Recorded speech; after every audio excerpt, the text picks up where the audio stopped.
get rid of, okay. Gonna get rid of that over here. And we are going to, okay. So we're going to start here. Okay, I'm going to pull this up so I can make sure I can see everybody who's here so far. I think we have 6 people online. If you could, or four people and Abigail and myself online. So Robbie, I'm going to go around the room here since we don't have a lot of people. Robbie, how long have you been? Here's the questions that everybody's going to answer. How long have you been a realtor? Do you have a consistent lead gen time period that you do? We want full honesty here. If you don't, that's okay. If you don't lead gen regularly, that's okay. I think 99% of people don't lead gen, you know, the proper way. And that will be included in me. So we all have an opportunity for improvement here. So I'm going to start first, and then Robbie, you can go next. On mute and just go next. I'm Yvette Peterson. I have been a realtor for 7 years. I have been a part of Keller Williams Santa Clara Valley for approximately 4 years now, coming to 4 years in a month. I am one of the investors here, and I absolutely love the people and the culture here in this office. Lead gen, it's a struggle for me. I do a lot of my lead gen organically, and I probably do lead gen regularly. It's just not the same way that most people think that you should. I do a lot of my lead gen online using Facebook, and I get most of my business comes through Facebook. So I don't actually pick up the phone all the time to do that, but then I follow up here and there with a phone call.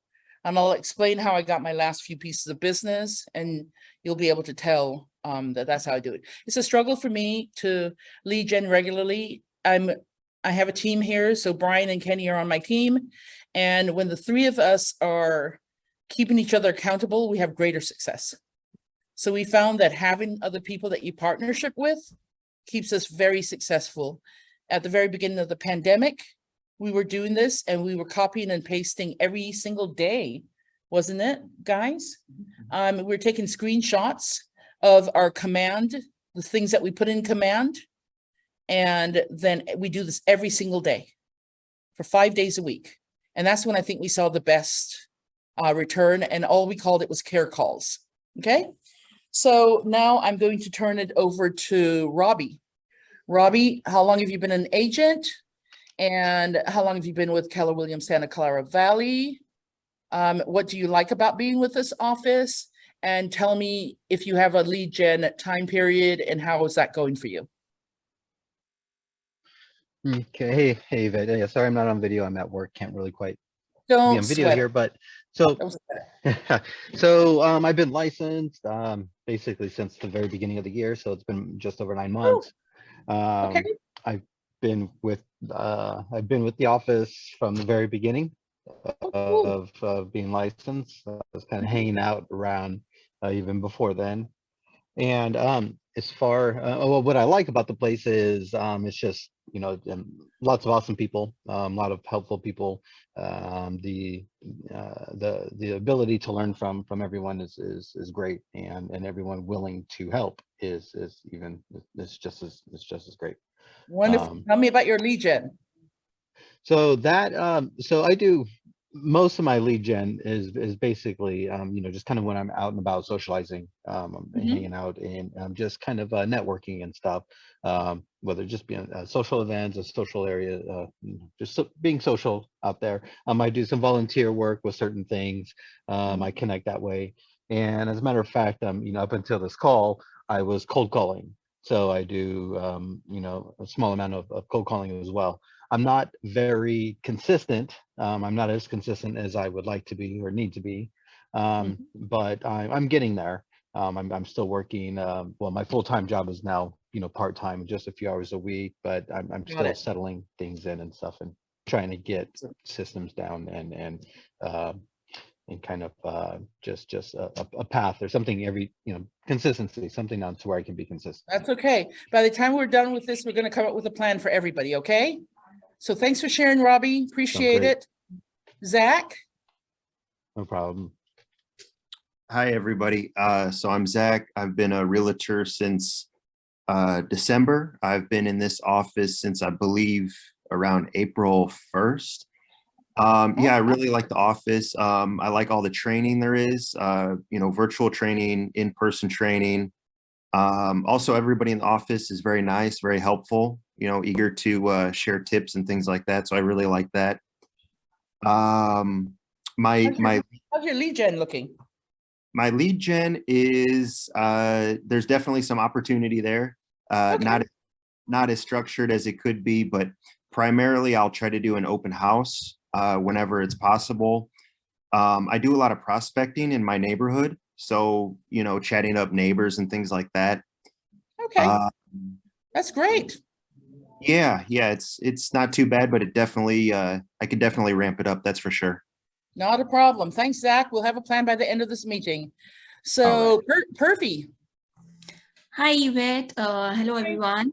So it's been 2 months since I've been a realtor, and I was working as a software engineer before that and was a stay-at-home mom for past 3 years due to COVID.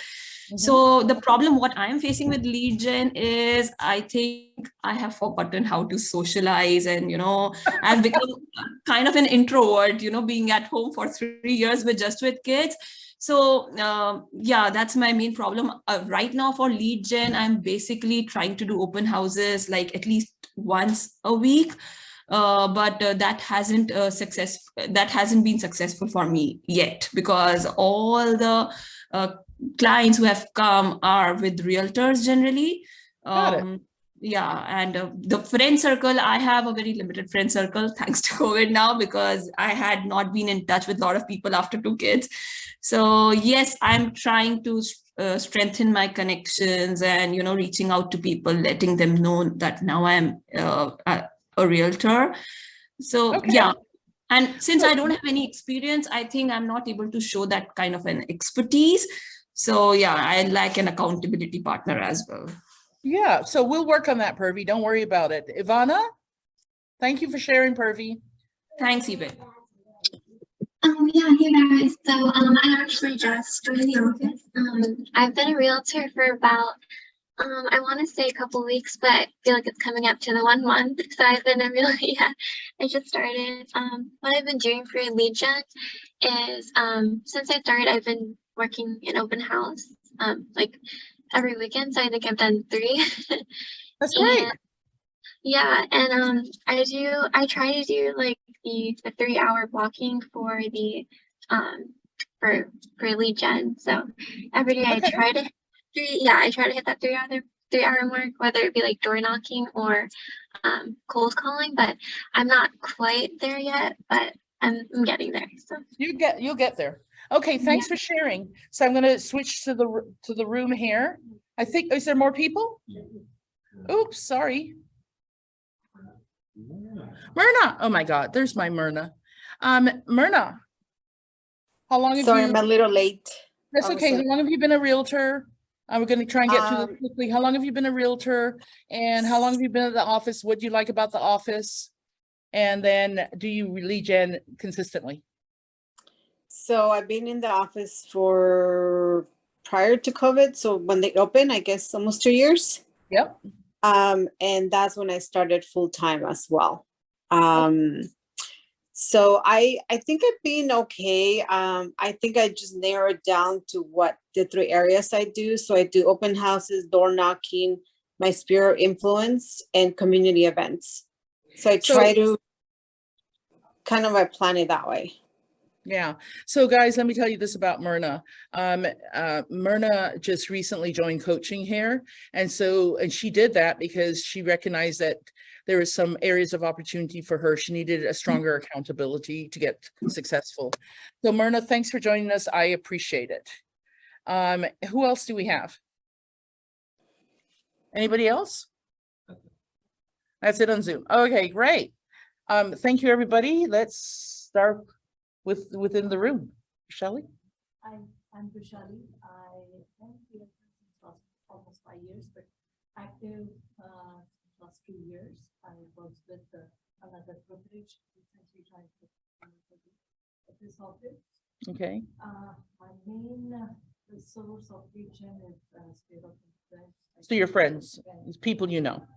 Okay, that's fantastic. That is fantastic. We're gonna get you better at whatever it is you need to get better at. Did you just unplug me? No. Okay, okay. What else did you have to say? So this particular class, I'm definitely looking forward to because I would like to make use of my sphere of influence. Got it. So You're smart to be here. I was a PPA, other things, so I can contact them, show them that yes, I'm into this business now and I'm here to. We're gonna make sure that you know how to do that before you leave. Sure, thank you. I am Neha. I have been a realtor since February. Could you stand up, take the mask off and step back if you need to be safe so we can hear you? Because we can't hear you with the mask. So just step back so that you feel safe. Okay, Is that better? yeah, much better. So I've been a realtor from February this year, and I'm relying solely on my sphere so far. And I do realize that I need to add more channels to Very good. generation, which is why I'm in this class in person. And Awesome. I am trying to do some stuff on social media to boost up my presence. Okay. But I'm very, very social. Yes, you are. In my children's classes, in taekwondo classes, wherever they go. So I make friends very quickly, and my neighbors / friends / other parents do reach out to me as a friend and seek counseling. Okay, So excellent. I'm trying to get better at what I do so that I can, guide them better and eventually gain business. Okay, wonderful. Thank you. Thank you for sharing. And thank you for risking taking off your mask with us. I'm so scared. Brian? My name is Brian. I've been a realtor for 7 years now. Here at this office for about 4.5 years. My lead gen consists of about 3 dozen calls a week. I try to do them between Tuesday, Wednesday, or Thursday morning during the week. I also typically host an open house during the weekend, and that's primarily where my Your business comes from. Business comes from. Got it. Kenny, Hi, everyone. My name is Kenny. you can speak up a little bit? Hi, everyone. My name is Kenny. I've been in this 4 years and 3 years here in the office. My particular region pretty much come from sphere influence, social media, as well as open houses. Okay, okay. And most of mine comes from the people I know referring me. And Mark, where does your business come from? Where's the 3 pieces of business you had last had? Where'd it come from? Hi, Yvette. Mark Burstein here, your broker. I've been in this business for about 20 years, and I'm very lazy when it comes to lead generation. I hear you. Most of my deals come from my past clients' sphere of influence and referrals. Mhm. In fact, every listing I have was either a referral or a past client right now. Wonderful. That's good. That's good. So let's put this screen back up here. Let me see if I can get rid of this here. Okay, there we go. So some of this I'm gonna skip over. We did our introductions. We're gonna talk about who our Mets are. What is networking? Why is this important when we talk about networking and working with them and referrals through your network? And we know the general rules, right? I don't have to say this to everybody. We're just gonna be respectful and kind to everybody here. And nobody's better than the other ones. We're all here with an opportunity to learn. And I already did the exercise I wanted to do. I'm not going to use some of Keller Williams stuff. Some of it's a little outdated. So you're here in the process. You're now at the working with Mets. Then you're going to have farming. I think it is in 2 days. John's going to do that. We're going to do open houses, FSBOs, that's for sale by owners and expired, and agent referrals. So The thing about Mets is this, right? You have a whole bunch of people that you know, and these people know you. And if you are out of sight, you're out of mind, right? So if you do not stay on their radar, they will think about the very first agent that comes along. And I'm pretty sure that most of our clients have at least another, and most of our friends have at least another realtor in their database somewhere, in their phone book or on their Facebook or on Instagram, and they're seeing the stuff. At least 3 or 4. Yeah, so I'm being kind here by saying one, but if you're not posting anything on your social media, if you're not staying in touch with them, then they're going to see whoever is posting stuff on their social media. And if it's not you, they're going to be looking at somebody else's stuff. Okay. So you guys talked a little bit about what you wanted to get out of the training. So let's talk about who Mets are. Does anybody know what a Met is? First person to speak up.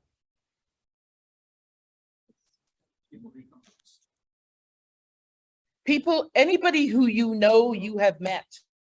Just what it says. If you met them, they're a Met, right? If you met them through social media, they're a Met. If they connected with you on social media, how many people connect with us on social media but don't hang out with us? 1,000. And we are influencing them, right? It's amazing to me that I get referrals from people who I haven't seen in 7 years.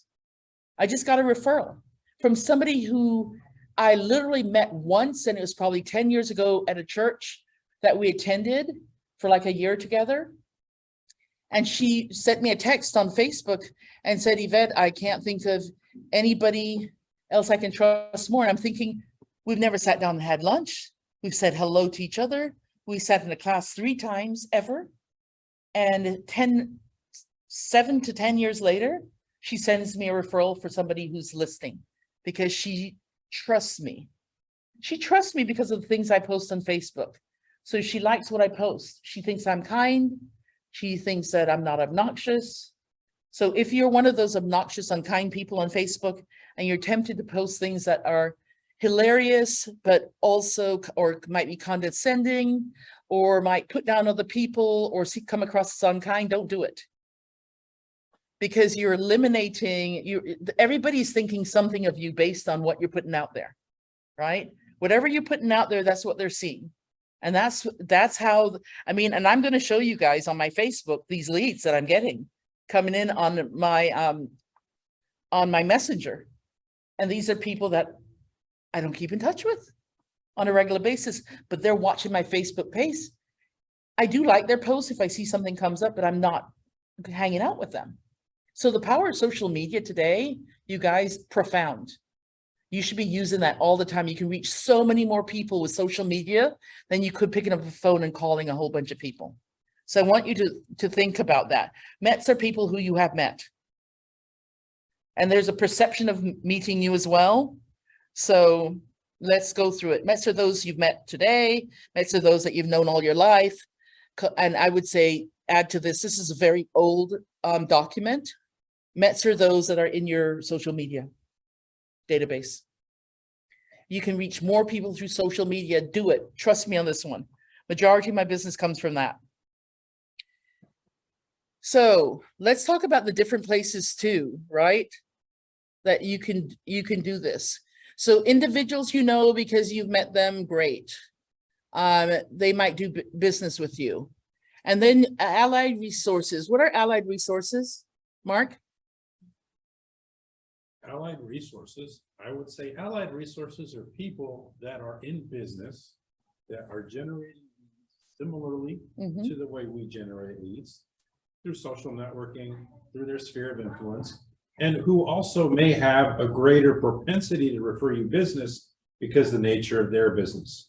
So your insurance people, your attorneys, people, CPAs, people that do your taxes. You know, those are people that are coming across a large number of the public, and they may engage in conversations where people may think, hey, should I buy or sell, or should I move this rental property, or is it time for me to upgrade to a duplex, so forth and so on. Yeah, so yeah, anybody in a real estate related field, right? Anything that we can connect with. Your Like, lenders. yeah. Demand referrals from your lenders. Yeah. One-way street. I love that. You know, you're sending all these lenders leads. Every so often say to them, hey, do you have any leads for me? Please remember me when you're talking to people who have an interest in buying real estate. I'm sending, don't be frightened to let them know I'm sending you leads. I'd love to get some leads from you too. Okay. There's the next one here. Advocates, people who not only have done business with you in the past and will continue to do so in the future, but will actively bring other people to you to do business as well. This is just referrals, right? So you should go through your database and you should look at people who know a lot of people, and you should sit down and have coffee, buy those people coffee. Buy them lunch. The relatives that you like. Yeah, the ones that you like. Yeah, Brian had a piece of business recently from a relative, right? Yeah. And Brian had two realtors in the family, and they chose Brian. Tell them why they chose you. Because I'm active in the business, I'm in the area, and I keep in touch with them pretty. He's skipping over one because he doesn't want to blow the whistle on them, but somebody had an issue with the other people, the other family member, right? So it's who they like. That's who they want to do business with. They don't want to do business with somebody they don't like. So Brian's likable. Brian's not offensive, right? He is kind and he's thoughtful in the way he approaches people and the way he is around his relatives. Don't show up at the Thanksgiving dinner and throw in a bunch of controversy. Just don't do it, you guys. Even if you're tempted to, don't do it. And then let's look at the last part. Poor advocates not only can and will do business with you, but they're well-placed owners of a sports team, executive at a large corporation, a builder, and they will send you a steady stream of clients. So whenever, get to know people. There's this thing called Ford. What is Ford? Family, occupation, recreation, dreams. Family, occupation, recreation, dreams. So you're calling me for the first time, and Mark and I are going to role play. You're calling me, you're the agent, and we haven't talked in 6 months. Okay, ring, ring. Hello. Hello, is this Yvette? Yes, it is. Who's this? Yvette, it's Mark Burstein from Keller Williams. How Oh are you? my God, where have you been? Oh, I've been here and there and all around. How about yourself? Been busy. Right on. How's the family doing? How's your husband? He's doing fine. Craig's still crazy, still out on weekends, running 25 miles on the weekends, still doing his thing. Nice. I know he's always been a very fit person. Truly is. Makes me sick. Right on. How about, how's your work going for you? Good. So far, I'm enjoying working at the Art Institute. It's, I think it's hard sometimes because I see so many kids I want to help, but some of them just can't afford to come there. But I still love what I do because I get to help people. Wow. Mhm. That's always, I know one of the things I always liked about you very much is your willingness to help people. Oh, thanks, Mark. Have you done anything fun lately? What's going on? What have we done fun lately? So we went to Paso Robles, and I've never been there before. So we got to stay at a nice hotel, then drink wine and enjoy llamas, and hung out with friends. Yeah, so that's the only thing I've done of late that's really getting away and having some fun, At least you were able to get away. Yeah, This yeah. whole COVID stuff's got people Yeah, thinking differently a little bit. yeah, I'm Has- getting back out there. Has anything changed for you in terms of your goals, or what's going on with your future? I know that you're still considering maybe joining real estate, or what? Well, Mark, so I throw a loop in here. I bought a house in March. Congratulations. Thank you. And it's really got me thinking that, one of the things that we should do so that I don't have to keep working for the rest of my life is it sure would be nice to, be able to invest in homes, but I'm not sure how I could even do that. Really? Mm-hmm. That's something I think I might be able to help you with. Do you have maybe 5 or 10 minutes sometime this week? We could sit down and grab a cup of coffee. Yeah, well, let's take longer than that for a cup of coffee. That's 30 minutes. How's 30 minutes? That sounds great. All right. Yeah. Fantastic. Are you available Tuesday or Thursday? Thursday is better, and I prefer to have my coffee before noon. Okay, so 10 o'clock? 10 o'clock sounds great. There's a great little place in Sunnyvale, the Bean Scene. I love hanging out there. Maybe we can meet there. Perfect. Okay, great. I'll put it in my calendar and I look forward to catching up with you. Awesome. Look forward Okay. to seeing you there as well. Okay, there. So that's just keeping in touch, right? That's just, hey, how you doing? Make it simple, you guys. Don't struggle through it. Just be a natural conversationalist.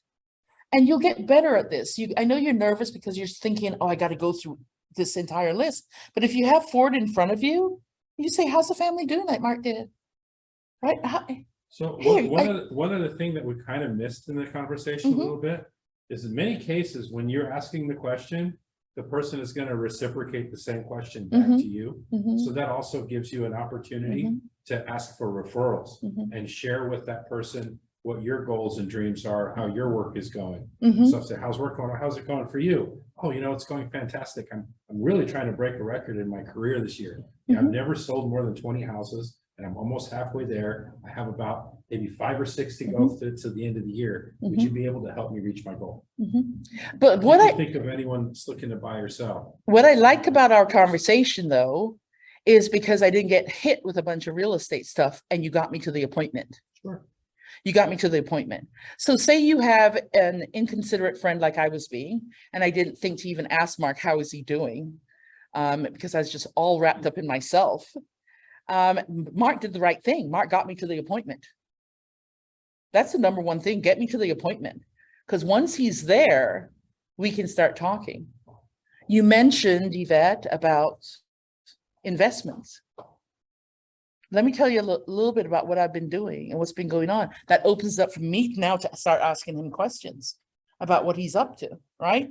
So just remember, not everybody's going to go perfectly by script. But Mark did the right thing in getting the appointment. Just get them there. And if you didn't get them to that appointment, then most people do ask. So how are you doing? What's been going on with you? Okay. That's the law of reciprocity. Right? The question you want to answer is the question you want to ask, and hopefully they will reciprocate that question, and then you have your opportunity. And usually they do, right? Okay, so we talked a little bit about Mets. Now, some people I noticed said that they didn't feel like they necessarily had a lot of Mets as yet. So it's like, how do you get around that? Or if all your Mets are in one place, you want to broaden that a little bit. So let's talk a little bit about that. So some of you, I heard somebody in here say schools, right? PTA. And so that's one way. If you have kids, get connected through your kids' sports. If they're in soccer league, even if they're 3.5 years old and they're just starting out, get connected with the parents, right? If you're a CrossFitter, if you like sports, get into a running club, start a little Facebook group and a following on Facebook, right? And I can't even remember what the one is that we had, Kenny, for the running club. This Track Minions, I think it was Track Minions. But my husband does a Tuesday night running group. I've got 3 pieces of business out there and I don't even go out and run. I've gone out a couple of times, hung out on the field, chatted with them. But I had one guy, I met him on a Tuesday. And on a Thursday, I get a call from him because he knows my husband. I get a call from him, Eric Metcalf. And Eric says, hey, Yvette, somebody at my work is selling their house. And I just talked to them and they said that I could put in an offer early. I said, have you seen the house? He says, I went to a party there a year ago. And I said, well, let's go out and see the house. So we went out that evening and we saw the house. I said, can you meet me in an hour? Let me just get online to make sure we can get in there. And he says, yeah. Took him over there. We went through the disclosures the next day. The following day, I put her an offer in as in contract. Met the guy on a Tuesday, was in contract on a Saturday. right? People want to do business with people that they know, like, and trust. They liked my husband. They trusted my husband. My husband talks me up as if I'm some kind of a real estate goddess. And so they want to do business with me. And I had an opportunity to walk them out there, say what I need to say, and get them in contract ahead of time, right? So it can happen that quickly. So don't tell me it can't, because myself and Brian and Kenny and our team do it all the time. So one of the quickest ways for you to do this, if you don't know anybody, is go to an open house. Do your open houses, guys. Those people are in there typically looking at the house because, or if they are there, they might not be there, they're looky-loos, right? But you can get them ready. And we prep people all the time. Somebody walks into our open house, Brian and Kenny have buyer's presentation that they bring with them. And they say to the person, hey, can you come back at 4 o'clock?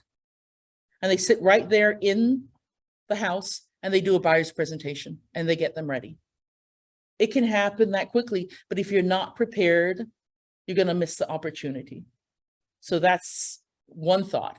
So tell me some of the other ways. CrossFit, your kids' schools, what are some of the other ways I heard online here that you guys are doing? I think that somebody also said, I think it was Zach.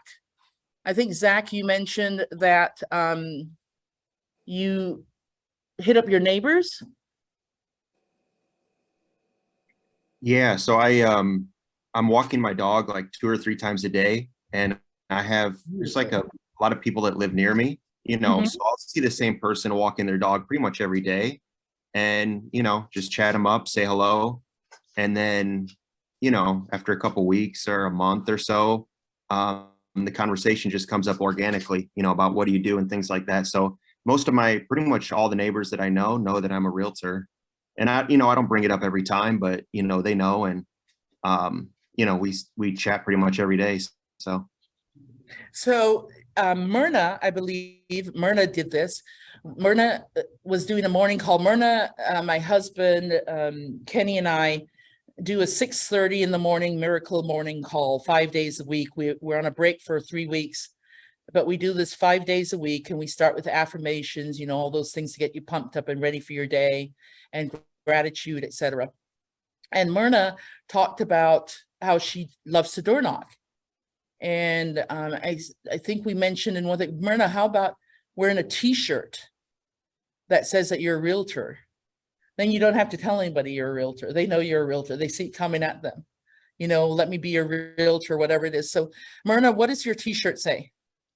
So my t-shirt, I don't know where I left it now, but it says, I'm your home girl.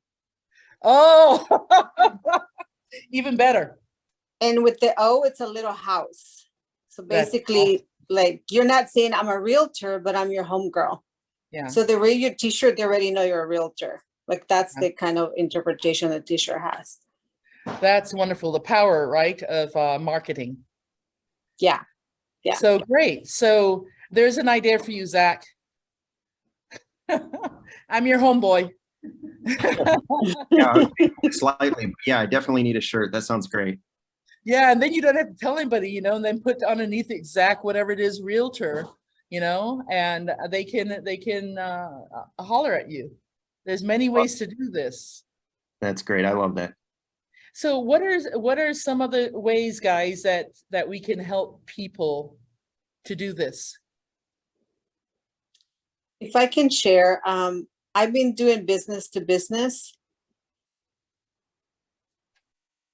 Okay, tell us what that looks like.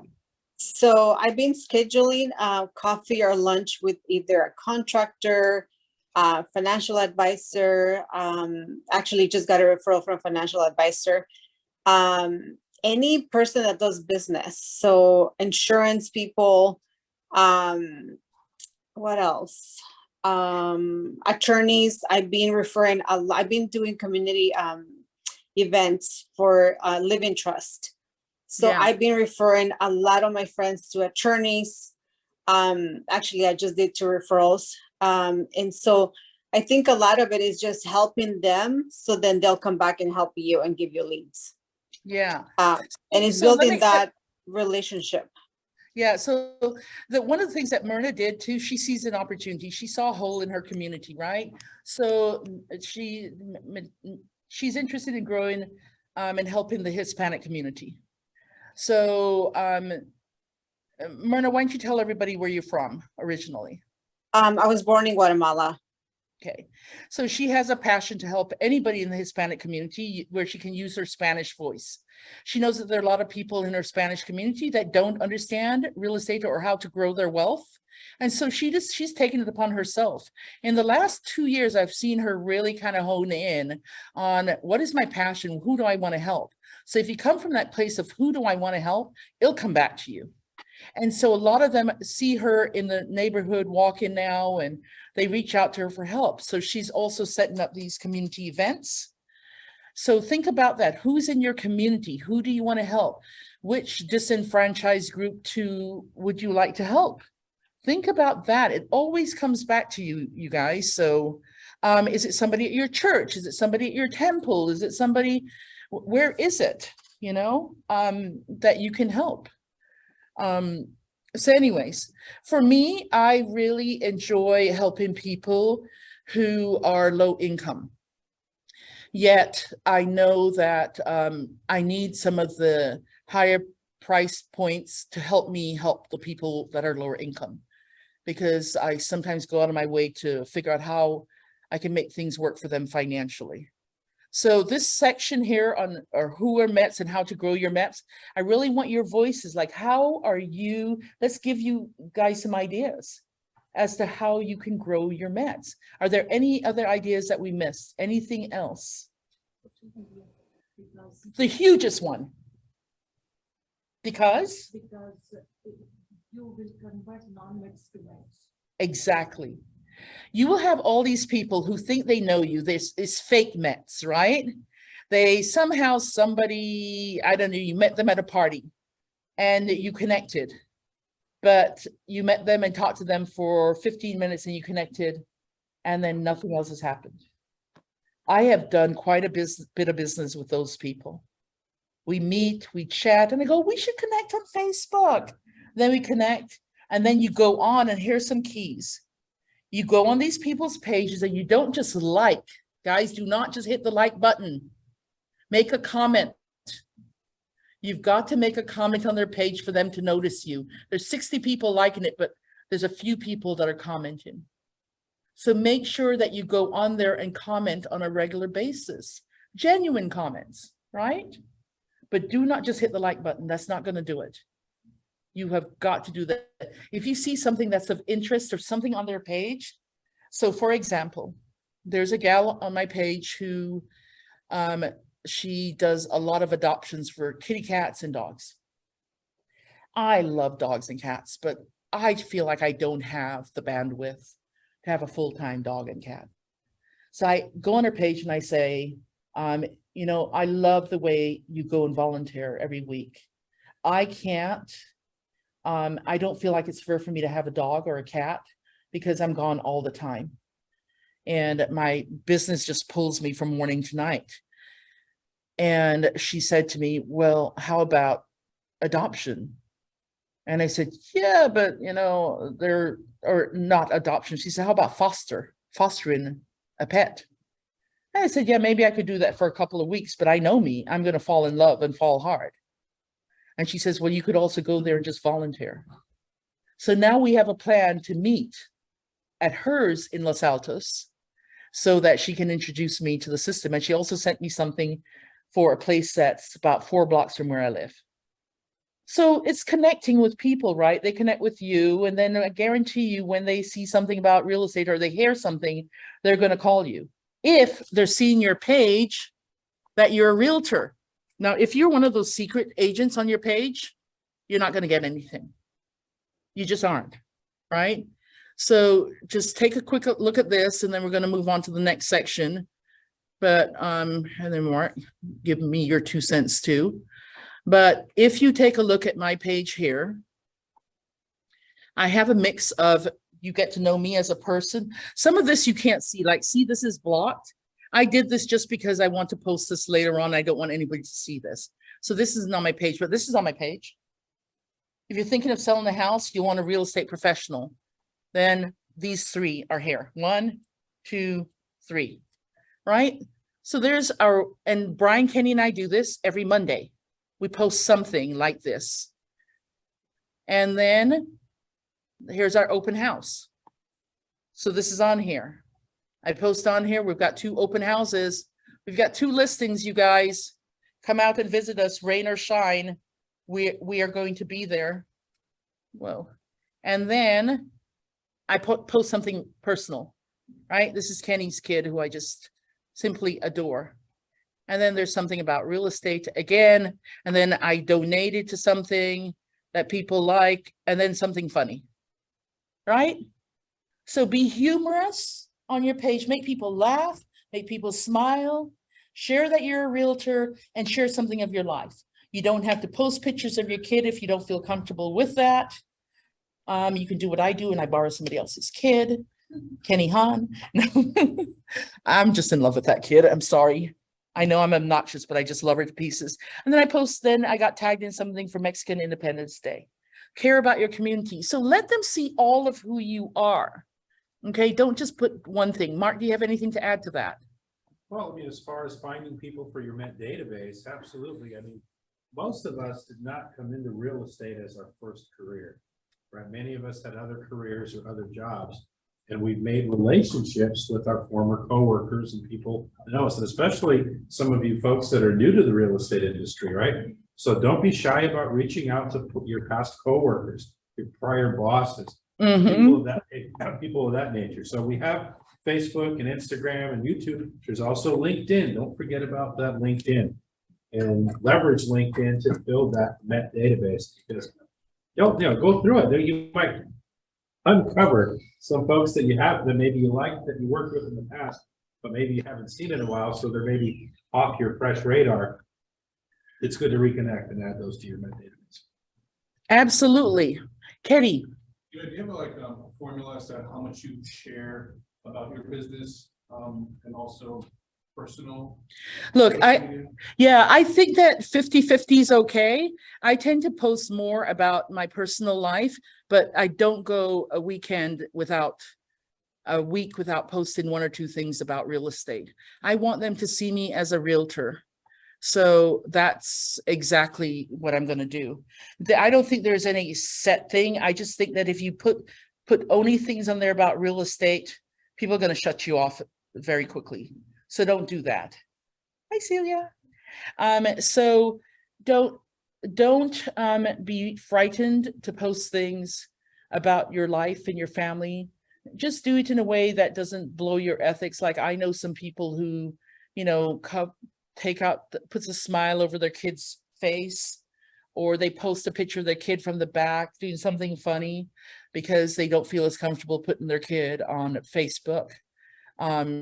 So I just believe no more than 50-50.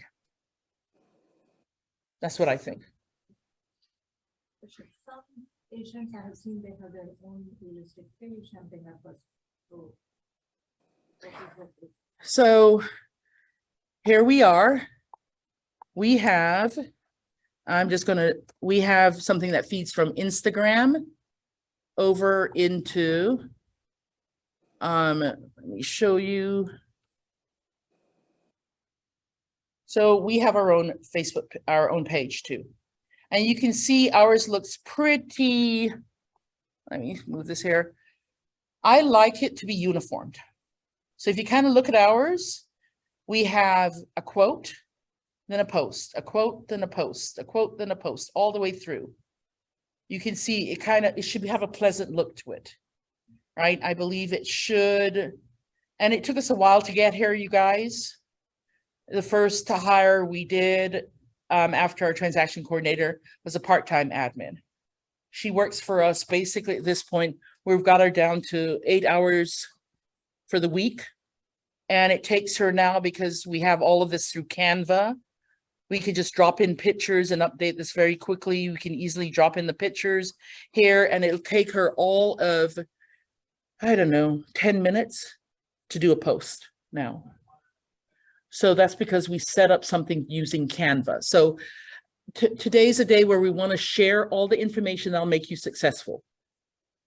We use Canva to do this.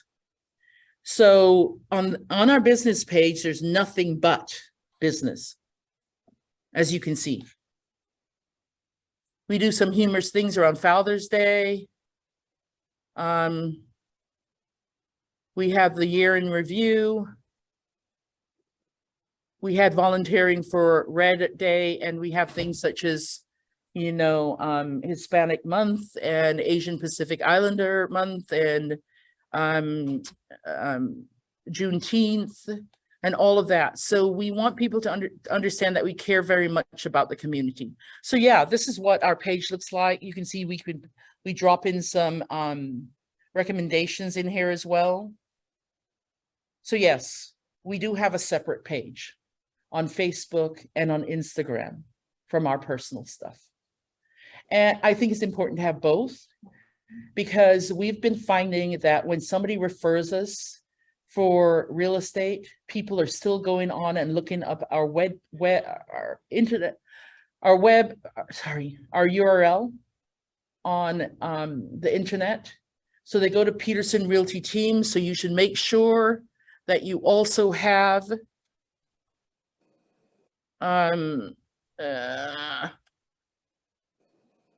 you should make sure you also have a web page.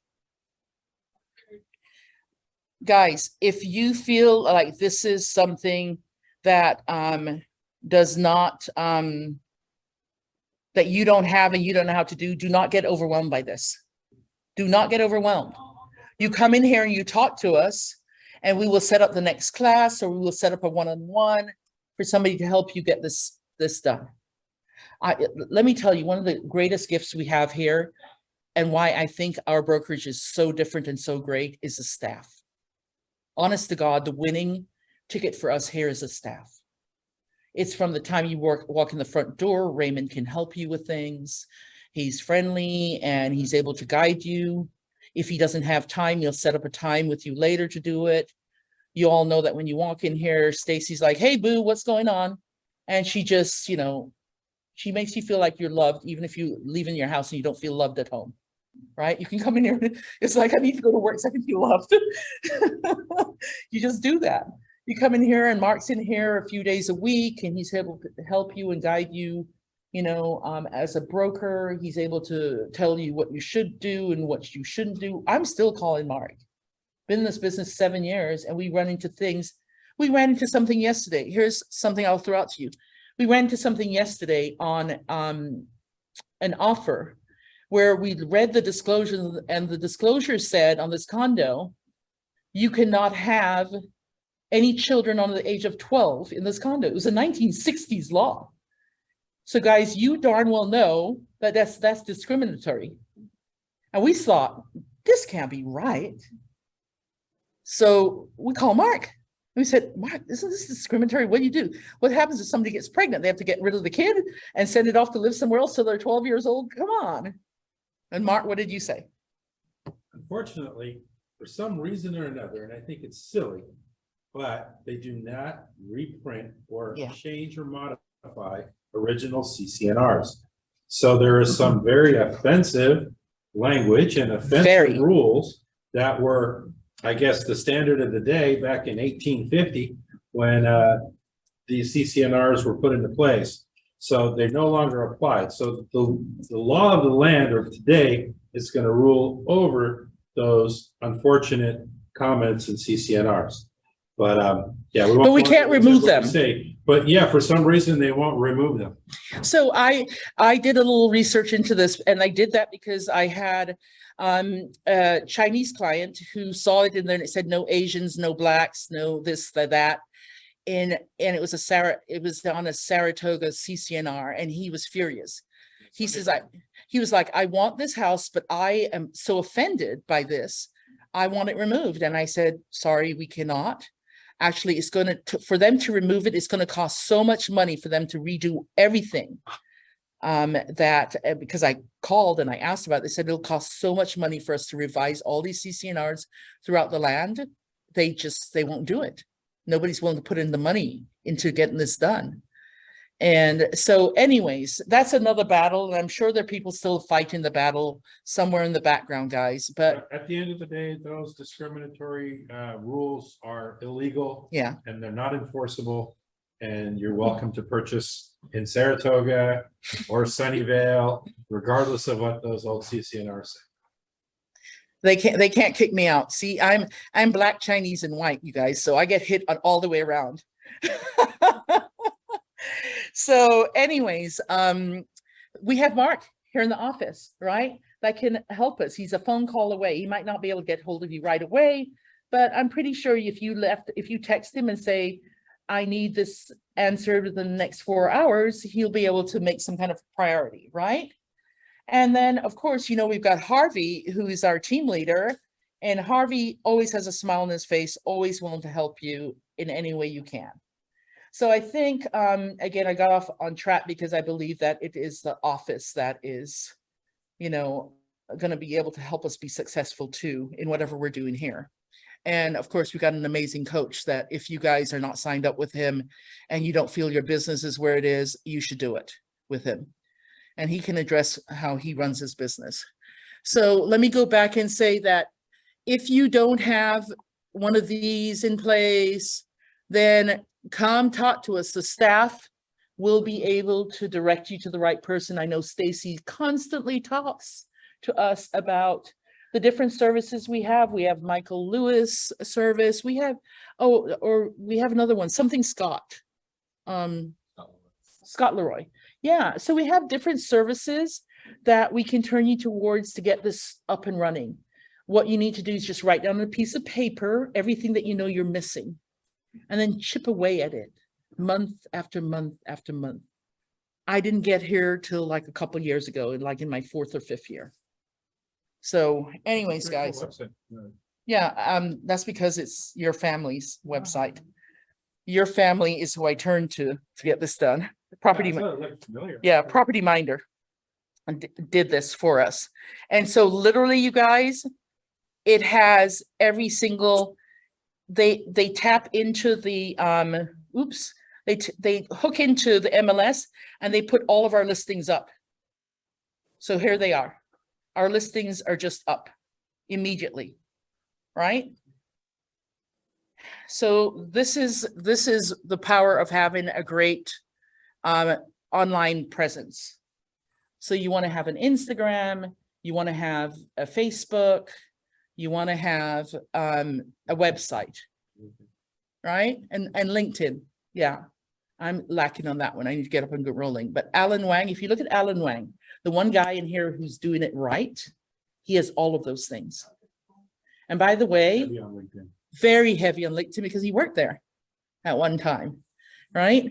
So let's go back because I wanted this class to be more than just, where are we? I wanted this class to be more than just following this along, but really make sure that you're walking away with some benefit as well to what are METs, what areas do you have opportunity. I want you to go home and I want you to write down 10 areas that you have, and please email them to me. I'll follow up with everybody here on this, and I want to see what 10 areas have you thought of. You know, think hard. Who does your mother know? Who does your father know? You know, that you can tap into. You guys should be able to do this. Okay, so now we talked about who are METs, right? Now, why is METs important? Because this is where you're going to get most of your business. There is a Keller Williams theory that for every 12 people that you have in a database, not every 12 people you know, every 12 people that you put in your database that you're following up with systematically, that should generate 2 pieces of business. So Mark, it might be right if we're generating, if we have them in contact. So guys, you're sitting down in front of your command, right? And you open up your command because I'm about to start my day and Mark says this to me all this time. One of these days, he's going to get me to actually do all of this. But he says, open up your command before you start your calls. And then you should start calling. If you're starting over in the beginning and you have a client, if you have 3 clients, those are the 3 people you call. And you make sure that you have your command open to that person's name. And while you're there, look and see what's missing. Am I missing the address? Am I missing the phone number? Am I missing the email? Whatever it is, you find a way to call them and you get them in your database. Now, look at this, guys. There's this little thing too.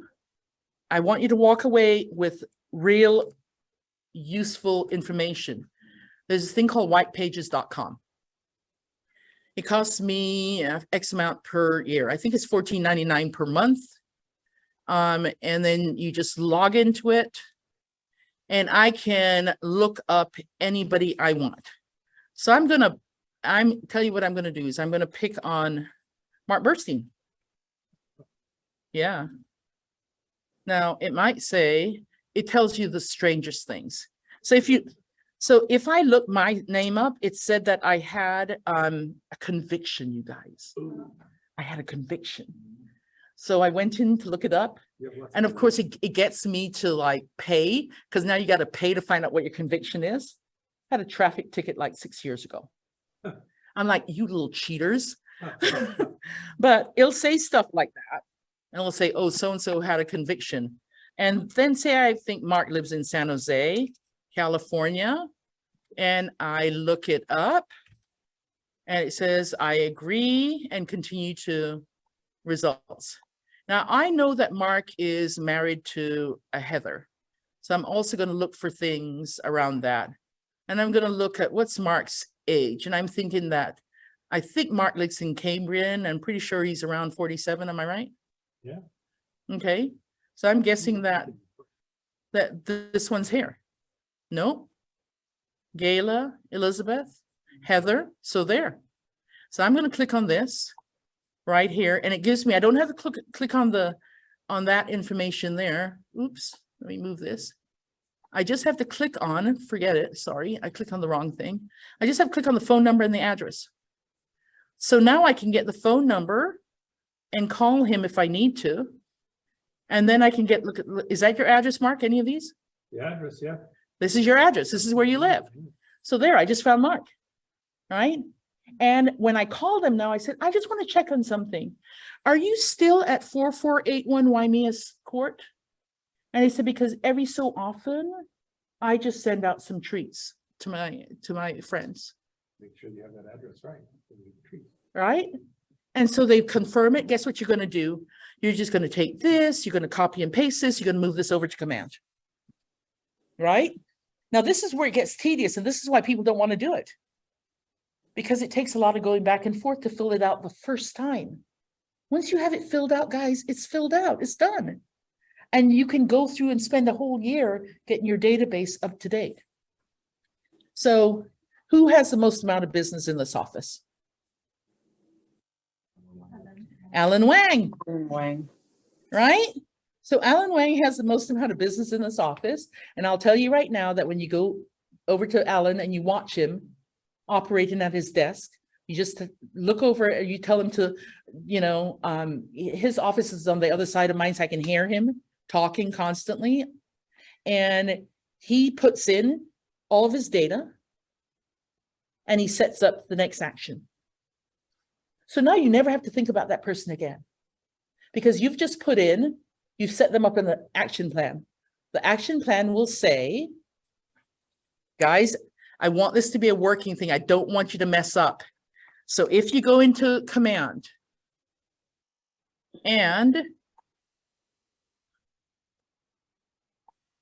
if you guys have not used command, talk to Brian Lee. He's right here in the room. Brian is our market center tech trainer. He is part of the staff. So he has been hired to help you. So it tells me I've got some things that are past due that I'm behind on calling. Right? It tells me because I set this up. But say I hadn't set it up as yet, and say that my contact in here is, let's go in and say my contact in here is Brian. Does anybody know if there's any juice in the fridge? I'm a diabetic and my numbers are dropping and I can feel it. There's Brian Lee, right? He's in my contacts. Now, Brian, so do I have all of Brian's information? No. So I should get Brian's, I should edit it. You go in here and you edit it. You put in, I've got Brian's email, I've got Brian's phone number, but I don't have his address. You get this filled out and then you set Brian up in a smart plan. Here's the smart plan. You just call Brian and Brian's like, hey, you know, yeah, Brian and I just had the conversation Mark and I had. So I'm going to go in here now and a couple things, right? So Brian, we should do it here in my notes, right? Mm-hmm. And we just add a note here. Mm-hmm. And the note here is checking in. Chatted, blah, blah, blah, blah, blah, blah, blah. Thank you so much. I appreciate that, sir. And add the note in here. And the next thing you should do is set up a smart plan. There are all kinds of smart plans. Mm-hmm. Add to smart plan, right? And there's all my smart plans. Do I do bioeducation 8x8? And if you go into this and you say monthly, let's just do 8x8, right? And we select this and we add to plan anyway. This is right, correct, Brian? Mm-hmm.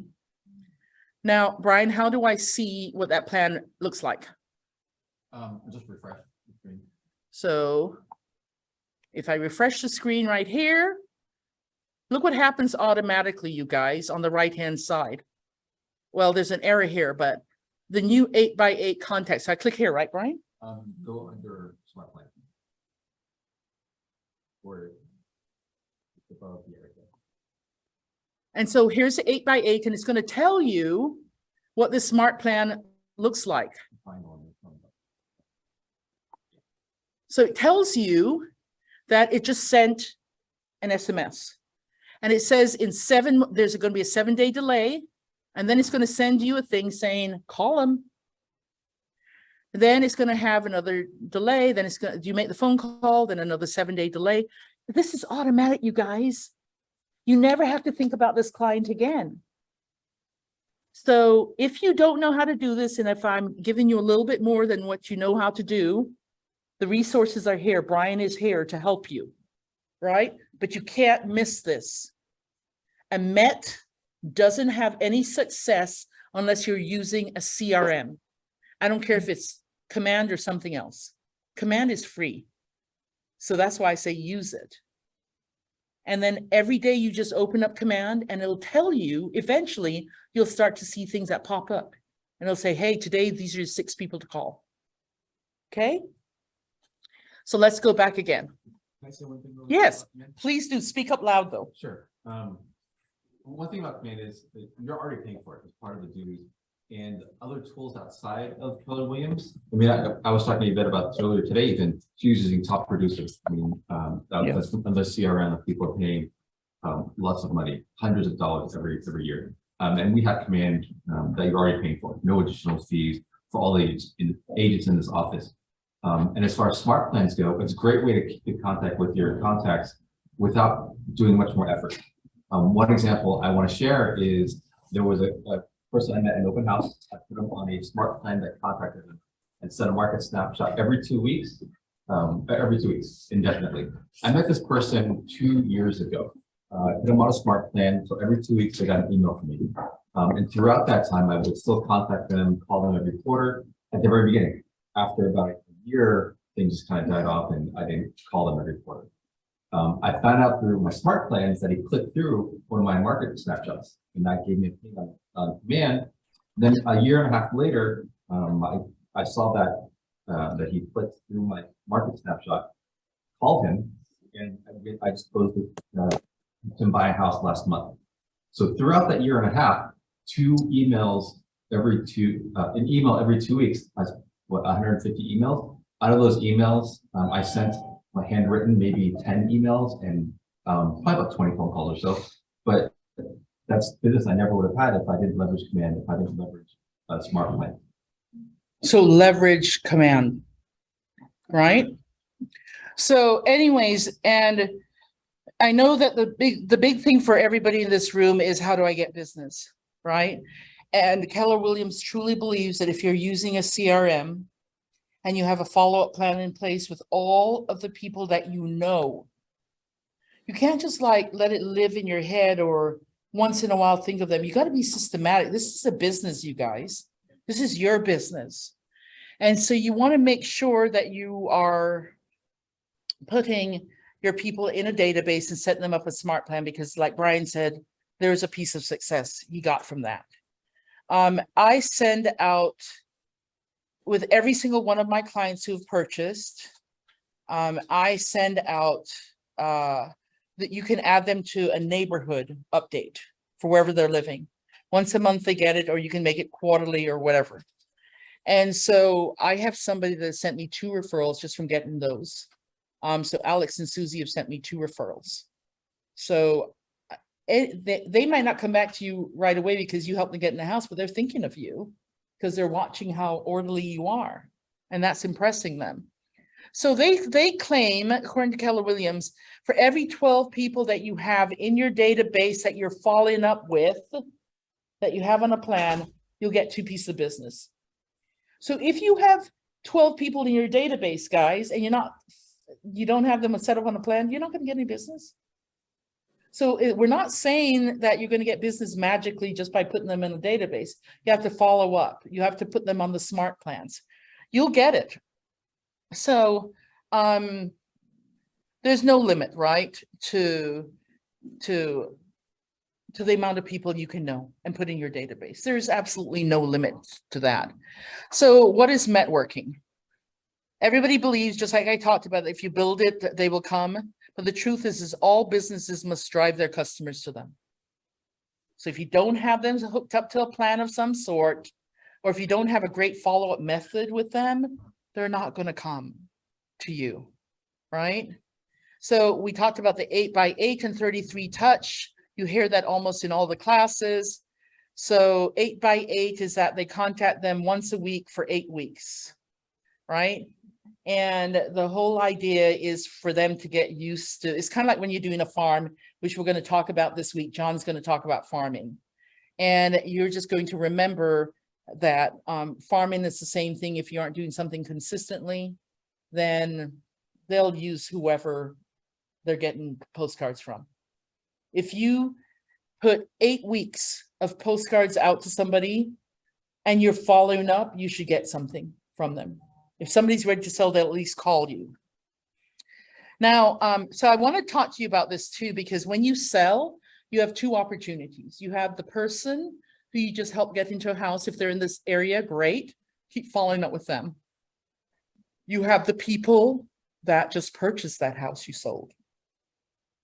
So Mark, why is it that they should keep in touch with the people where the buyers purchased the house you sold? Why is that?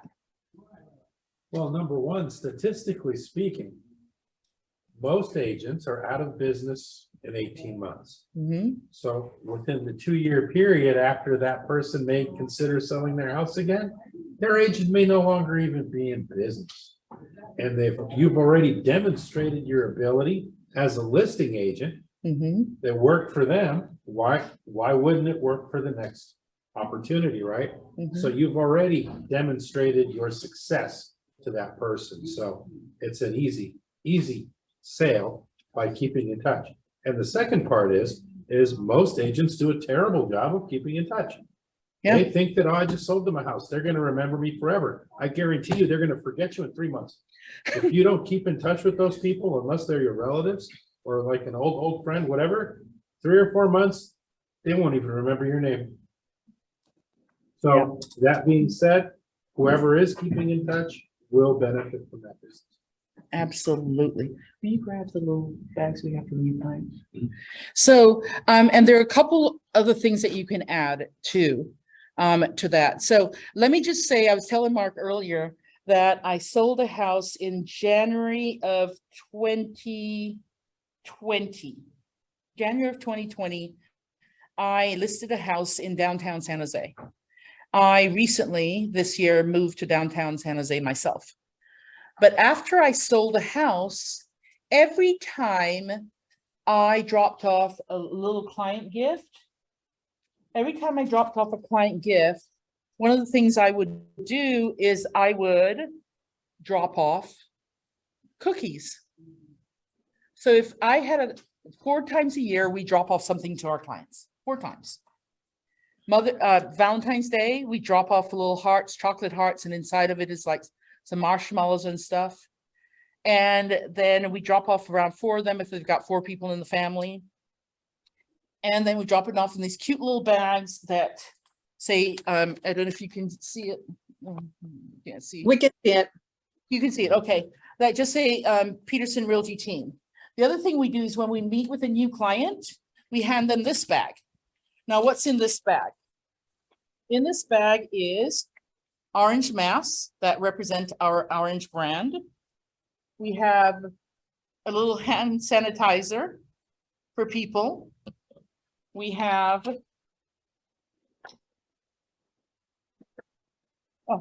some chocolates, and then we also have these socks. So these socks say on it, lucky. And when we get ready to put in an offer, we tell them, put on your lucky socks that day, because we're going to need all the luck we can get. And we have a little fun with it, right? So they have these little lucky socks. And that's just something, again, it's just for them to remember us. Doesn't cost a ton of money. Got it off of Amazon. There you have it. You have something to add? Yeah, one other thing I wanted to add on that, people don't follow up very well. One of the reasons I mentor agents and have mentored agents most of my career is for one of the purposes is a lot of them are out of business within a year or 18 months. It's just not right for them. But those agents are my advocates, and they do refer me business on a regular basis. So this agent that I worked with back in Campbell, she referred me a client. I'd sold her townhouse. It took a little bit. There was some struggle, but we did a good job at the end of the day. These people had left the area. So I didn't really keep in touch with them because now they're back east. They're never coming back. I'm back at my friend's house. We were kind of hanging out, and this person came to visit them, and she walked in the door, and I get up to get a hug, and she looks at me like she's never seen me before in her life. Right? Oh my I hadn't God. kept in touch with her for at least Yeah. 6 months. She forgot me. Yeah. She forgot who I was, even though I did a phenomenal job selling her townhouse just a year prior. Yeah. So Amazing. don't Huh? take for granted that people will remember you and reuse your services if you're not always in front of them. You have to have a system, leverage command, follow up, and maintain those relationships. That way you won't be the forgotten realtor. Yeah. Yeah. So we even have databases for all of our clients. And so that's a separate database. And so when it comes time to Father's Day and Mother's Day, we look at it and go, are they a father? No. Then we drop it off and we say client appreciation, right? Because remember, not everybody can have kids, not everybody, so we try to be sensitive to that. We want to know our clients. We don't want to offend people. We don't want to hurt people. And so with one guy, I said, I know because you have a mother, I want to drop this off for you too, because your mother did an amazing job of raising you. Now, if your mother's around, go share the cookies with her, So there's all kinds of ways to do it. You just have to be sensitive to do it, but you want to stay in front of your Mets. Once you have a Met, I don't want this class to be just about, oh, here's how you go get a Met. I'm more interested in your follow-up after you get the Met. Because if you don't follow up properly, you are just going to end up in a situation where you are wasting your time. What good is it if you do all these calls if you don't follow up? And then we hear that somebody used somebody else. Now, I got to tell you, I don't have these people's phone numbers, but I know their address. And so I have sent some mailers out in my neighborhood, and it does have my name on it. But the number one way they know me is because 3 times a year, they have received something for me. They don't get the pie from me, but now they will if they get into a contract with me. But I just received an email from them as a whole point. And I just read it, told Kenny about this last night. There's an email that came and said, hey, Yvette, since you did such a great job of selling Derek and Maria's house to us, we're considering selling. Would you come over and meet with us? I was like, yeah. So I have an appointment for a listing appointment tomorrow night, right? That's the power of just keeping in touch. And that's somebody who wasn't my client. They're on the other side of the deal. But their agent, for whatever reason, they didn't think of them. They decided to come to me. And maybe it did help to drop off a couple cookies as well. People like some treats. So the whole point of networking is, the whole idea is like networking. You have to keep in touch with these Mets, whoever it is. So Kenny, I just want to ask you, you have a list that I asked you to put together. How many clients, how many things have you closed of recent, or what's your list say? I had 1 closed, 2 in contract, and 1 occupancy. So you just submitted an offer, you just got 2 in contract in the last couple of weeks, and you had 1 close. So this is great coming from Kenny was struggling 2 years ago. Kenny's not struggling today. Kenny's a workhorse. He's the most systemized person I know next to Alan Wang. So Kenny, where do you do your calls from? How many days a week are you in the office? Okay, so he's supposed to be off on Thursdays, but a lot of late he's been in the office because he has opportunity, and his big why is his wife and his kid, and providing them with a $12,000 vacation to Taiwan at Christmas time. So he is not letting up. He is pouring it on, because we have a little saying back in our office, and it is like, you make hay while the sun is shining. We don't know what 2 months from now is going to look like, but man, if somebody's in front of you now, you don't let up. So he worked 7 days a week, probably for the last 3 weeks. Now he isn't working 8 hours a day. So just keep that in mind too, right? He's going, okay, I have the flexibility around my job. So tell me where you got those clients from. 2 some open houses, 1 referral. Okay, so Kenny did 2 open houses because, why do you do open houses, Kenny? One of my biggest needs. Well, he does it because it's the quickest way to pick up a client who's looking. Guys, if you want to find somebody who's ready to write a contract now, it doesn't always work this way. There are a lot of looky-loos, right? But Kenny goes and he does. I said to Kenny and Brian, we need to pick it up. The 3 of us are slumping. So where can we go where we can find buyers who immediately want to purchase open houses? So we raise our hand. We shoot our hands up so fast, so quickly when we see a request come through on the KW page for, can you hold our open houses? And so part of our team, right now we have 2 listings. So we have been doing those listings ourselves, but we also have invited agents who want to come and learn from us and learn from, I think the 3 of us are really amazing at open houses. Mm-hmm. And so I know Myrna's come out and she's seen us in action. Julia, one of the new agents, came out and did 2 days with us. I think Purvi stopped by and watched some of us in action too. So, feel free to do that kind of stuff. But we did the open houses because we know if we walk in there's a good chance that somebody's going to lie to us and say, I don't have an agent. Why do you think they lie? Because they think you have some kind of a pull with a listing agent to get them in contract. So they are going to be like, oh, you're working it. Are you the listing agent? No, but I'm the buyer for the listing agent. That's what I say. I said the listing agent doesn't like to double in, so they like to use me. So I know everything that you need to know to get you in contract for this property. Let's talk about what you're doing, how long you've been looking. You know, we talk about that. How many offers have you put in? Why do we ask that? To see if they're working with anybody else. That's why we ask. If they put in an offer, guys, they've done it with somebody else, not you. So there are all kinds of questions we can ask to find out, do we have the real deal in front of us, or are they going to bail on us tomorrow? So again, come and watch the people who've been doing it for a while, and you'll find all kinds of ways that we get to the bottom of who's a really valid buyer and who's not. So anyways, that's open houses is what he's done.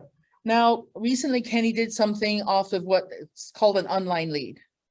So, you know, some people sign up with Zillow, some people sign up with to be part-time with a Redfin agent or realtor.com, OpCity.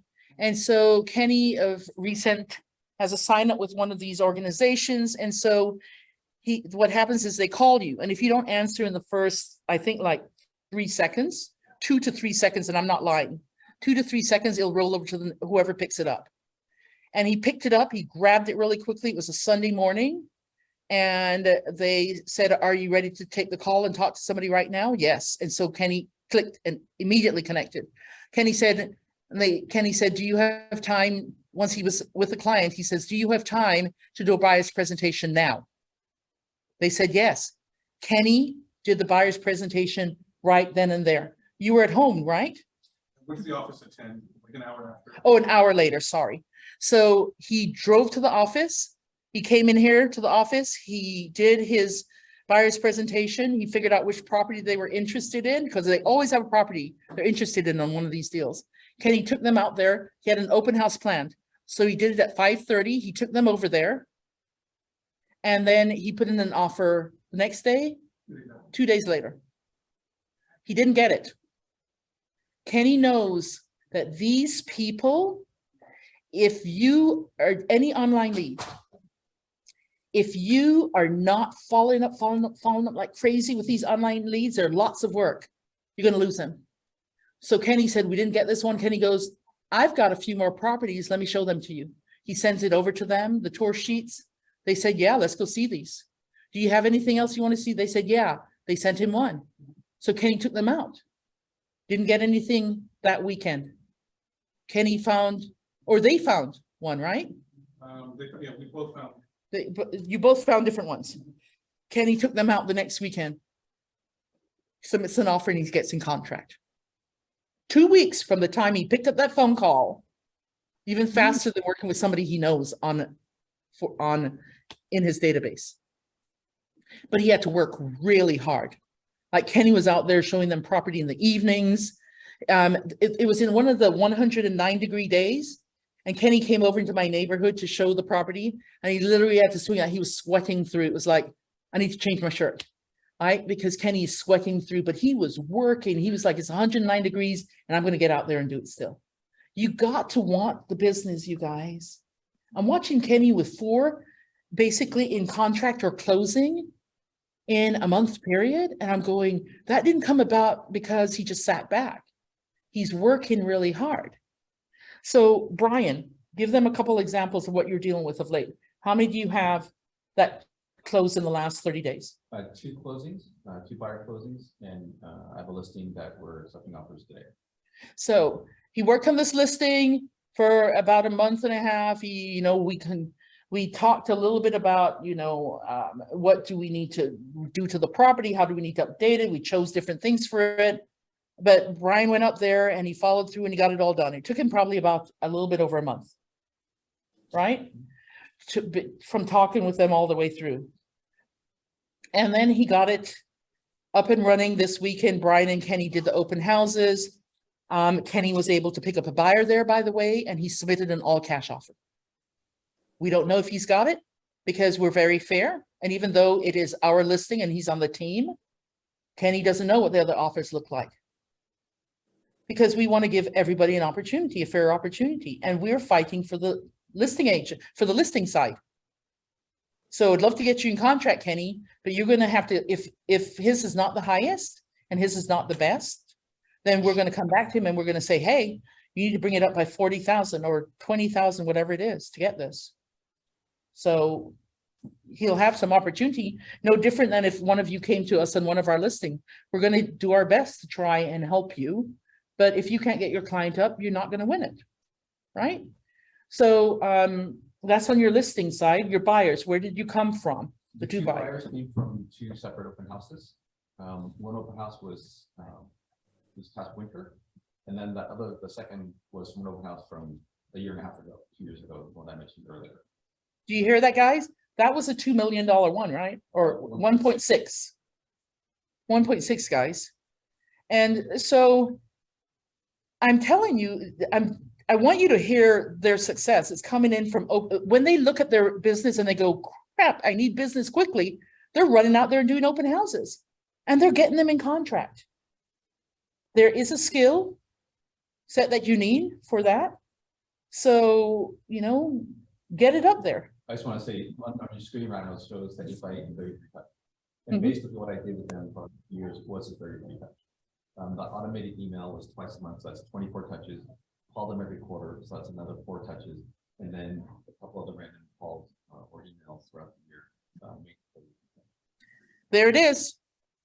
Proof that this works. 8 by 8 and 33 touch. And look, all of us struggle. I sound like Biden, don't I? Biden's always saying, look. Sorry, I just realized that I went, oh, that's so annoying. Sorry about that, guys. And nothing against Biden. This is not a political statement or anything like that. I'm just saying that I want to make sure that you guys are just following the success that people are getting. So people want to do business with people they know, like, and respect, and they remember. That's the last part. Mark said she didn't remember him. Mark's realizing I should probably keep in touch with her because she'll refer me. If she's got friends back here, she'll refer me. So please make sure you're staying in touch with people. It's not who you know, it's who knows you.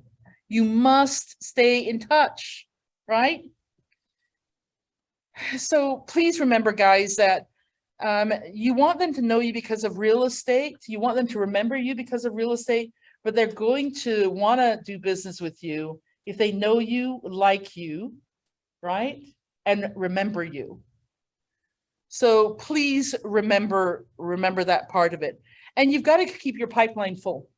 That's the whole idea of command. Just keep feeding your pipeline. I'm going to give you guys a challenge, right? So we've talked a little bit about this along the way, about networking and making sure that you're making your calls, your phone calls, making sure that you are doing postcards, emails, personal notes, newsletters, reports. Be purposeful and systematic in every single thing you're doing. You got to have systems.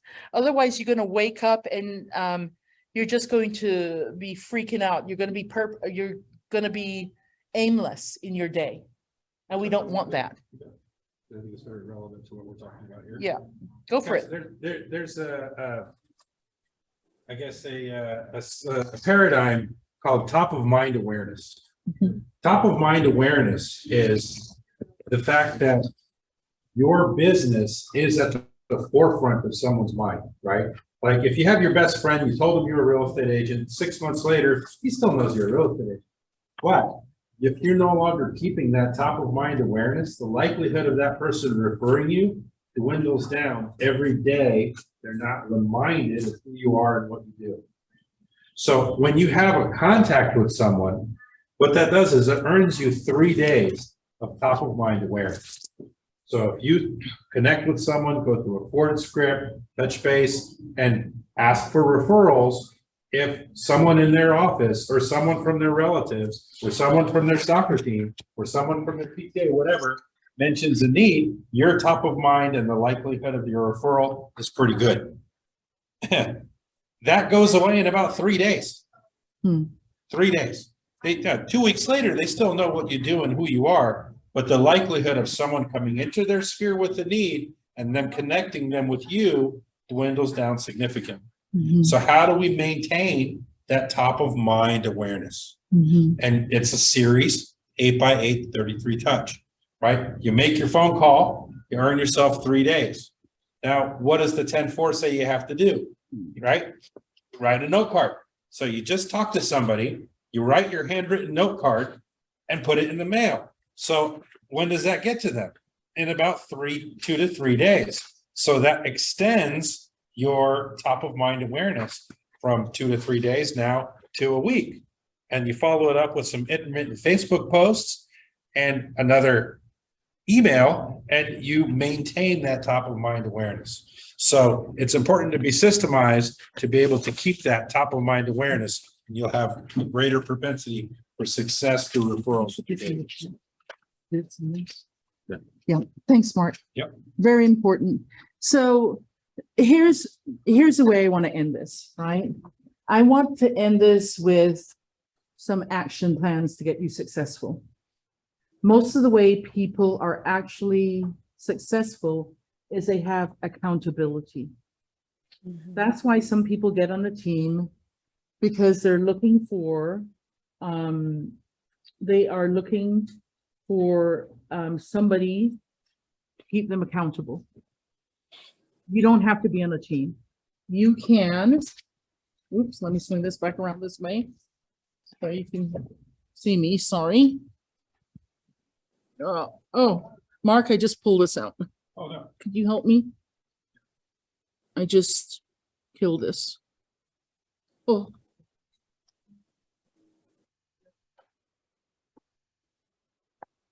Oh, you know what? I think your power. No, it's not died yet. It says I still have some, or it may be. Mark, I'm sorry, Brian. I need you, please. Need to hop on, type into your computer. Oh. Raymond, could you help us tie into the computer, please? I'm okay. I'm still live here. You guys can still hear me, right? Yeah, we can hear you. Okay, good. Then you know what? And we can see your email we're as done. well. So we're done. Okay. So we're done here. We don't need that. I'm gonna die off in a few minutes here though, guys. So could you make sure you hop onto the Zoom? You are? Okay, great. Yep, there's Brian. It's just in case we die off here, but we're wrapping up anyway. So guys, accountability. I want to challenge everybody who's on this call and see if you're willing to do 5 times 4, so 20 days, Monday through Friday, of lead gen. I'm going to make it really simple for you. I'm going to say all you have to do is 5 per day. You set your own goals, but all I'm asking you to do is just to make it consistent. 5 per day, 5 days a week. Choose any days you want, 5 days a week. But if you do call somebody, you should write a note card to them.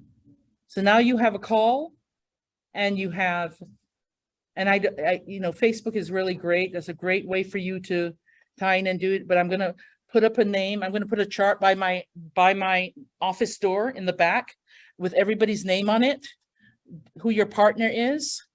And I want you to choose a partner here, or I can get you what, text me and I'll get you a partner.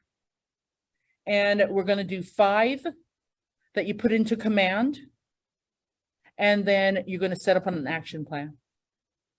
So that means, Alan Wang, please don't go away for a second. Yes. And so that means here's what the plan is going to be for everybody who attended this class.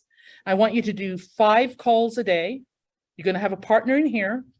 Those 5 people have to be put in command. There has to be a follow-up behind the 5. Your partner needs to check it. And then you have to do 5 note cards, because like Mark said, if you made that call and you mail that card, 3 days later, they're going to get that card and they're going to remember you again. Mm-hmm. And people don't get snail mail anymore. And don't send it in the white envelope, you guys. Send it in a nice colored envelope. They open the colored envelopes first. That's a statistics that's true. What do you do when you see that invitation, you pull for that. You're not going to go for your bill. You're going to go for that fun card. Now, I brought up Alan Wang a lot here, and Alan just happened to walk into the room. Alan, would you mind coming around here? Sure. Just behind me? And so I was just telling them that there's probably only one person in this room that does this consistently for follow-up, and it is Alan Wang when it comes to his database and when it comes to follow-up. And he also, the first thing I said was, who makes the most amount of money in here? Well, everybody knows without knowing what your income is, that it's you. So Alan has the most amount of business. And Alan has the most amount of business because his wife's going to kill him if she doesn't support his life, the lifestyle that she wants. I just remember that Alan was working. I think he was working at LinkedIn full time and doing real estate business full time, and he was killing himself. How many pieces of business were you doing in the year? You mean part-time? Yeah. Between 8 to 15, generally about 12, 15, yeah. So you heard that, guys? 12 to 15. That's So you know his family was not really seeing him. So if he wanted to go full time, you better believe his wife, he had to get his wife on board with that one.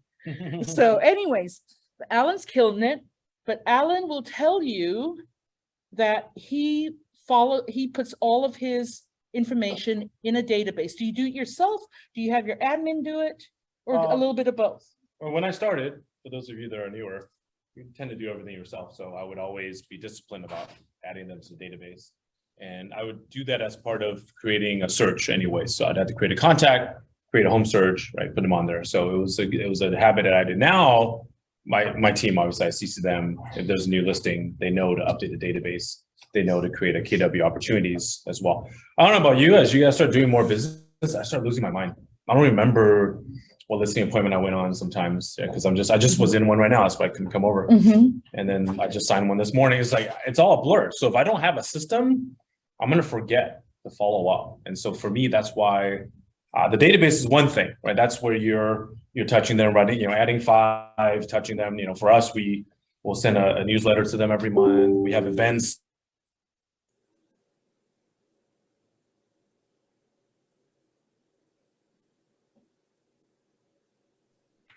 And as far as KW opportunities are concerned, this is where I know who's hot, who's not. So if I pick up a lead at the open house, these are people I got to follow up with constantly. I got to try to get a meeting. So I keep them in my hot list, and I just keep going at least every week. In the beginning, it's like, hey, every couple of days, like, hey, show me. And then it might shift to every week, and then might shift to every couple of weeks. But it's really important, because if you lose touch with your database, you won't get business from them anymore. And I was thinking about this today, because the listing I was on right now, he's an old friend of mine from undergrad as well as MBA school. I don't think he's in my database because we've never done business together, but I know he's on my social media. It's either on Facebook or LinkedIn, probably both. And I have not, 19 years, I don't think he's ever referred me a client. Right. So he's not on my direct database, but he's certainly somebody I keep in touch with. And so when his neighbor popped up, I say, I want to sell my house, he immediately said, you got to call Alan. I trust him. I know him, and he's killing it. He keeps saying that. And he's killing it. I thanked him. He goes, Alan, I can see you're killing it. But why does he say that? It's because I'm busy on social media, right? And so he's seeing me busy doing stuff, so he thinks I'm killing it. I mean, blessed I am. But all of you are killing it in your own way. If you're doing an open house, you're killing it. You admit writing an offer, you're killing it. But people need to know that you're doing it. Otherwise, you're just going to be a secret agent, right? And you don't have to be selling, 70 homes a year to be killing it. You just need to be out there, right? If you're hosting an open house, you're previewing houses, you're writing offers, you're doing something. And one of my brokers in the beginning of my career said, if you're busy, you must be good, right? You got to be busy, right? If you're not busy, that's horrible, right? If you're not busy, that's a big problem. So I think I encourage you all to be either, as Yvette and Mark said, feed your database, touch people one-on-one, but also don't be afraid to be loud a little bit loud on social media. Don't be boring, but people do need to. Yvette does this better than I do. She's gotten a contract. I said, oh, wow, I should do that one too. But I mean, for me, it's a little different. I think my network's kind of bored of the real estate, so I got to kind of sprinkle it in. So just, when I was younger, I would just post everything, right? Every little thing I did was on my Facebook. Actually, my Friendster. Yeah. Your Friendster. My Friendster. So yeah, that's what I wanted them to understand, that if you want to get to this point in your life, where you have consistent business, where people see you as a realtor and they're reaching out to you, you have to be on social media. Number one thing, like Rochelle said, you have to be on social media. It's the cheapest way of keeping in touch at And- scale, right? At And scale, that's what we're talking about. You can be in social media and you've got 1,000 people who can see you, right? It's like, with one click. yeah, it's like having a news feed, right? It's like having a news channel. Same thing with YouTube. If you get to that point, I'm so tired. I can't even think of getting to YouTube yet. Well, I mean, I think everyone has their style, right? And Yeah. so, for me, it's, social media as in the activity around it, the listings. I film video once in a while. I write. People like my blogs. They like to read my blog. That's my thing. I like writing. And so I write. That's my thing. I've been doing it for 19 years, right? So they get addicted and they like to read my newsletter, right? That's my thing, right? That's not be your thing. You might be amazing on video. You should do that. Yeah. You might be better at the one-on-ones. Do that. Right? Whatever it is, do something, right? You got to pick and choose what you want to do. I would love to be big on video, but some of the video guys I've seen, they spend all day, all night making videos. It's I'm going, crazy. I I don't somebody have following that me time. around. I go, oh my gosh, Yeah. that's a lot, right? So, but the power to them, it works. I mean, it just depends on what your company. But if you try to do everything, it's not gonna work. Don't try and do everything. Yeah, Don't try and do everything. Just But do something every day. Yeah, do one thing Yeah. every day. If you just touch 5 people, get That's coffee. that's why I said, guys, I don't want to come in here and say you have to do 10 or 15 or 20. All I'm asking is for the next month, 5 days a week, just a group of us that showed up here today. I'm going to put a board back there by my office and you just call it in with your update. And we're going to keep track and we're going to keep track of the results, right? It will come. Now, just really quickly, what Alan was talking about, a few years ago, I said, you know what? I've got to get people to see us as successful realtors. So they have to see that we're active in the real estate business. At that time, when I first came over here, we weren't getting in contract a lot.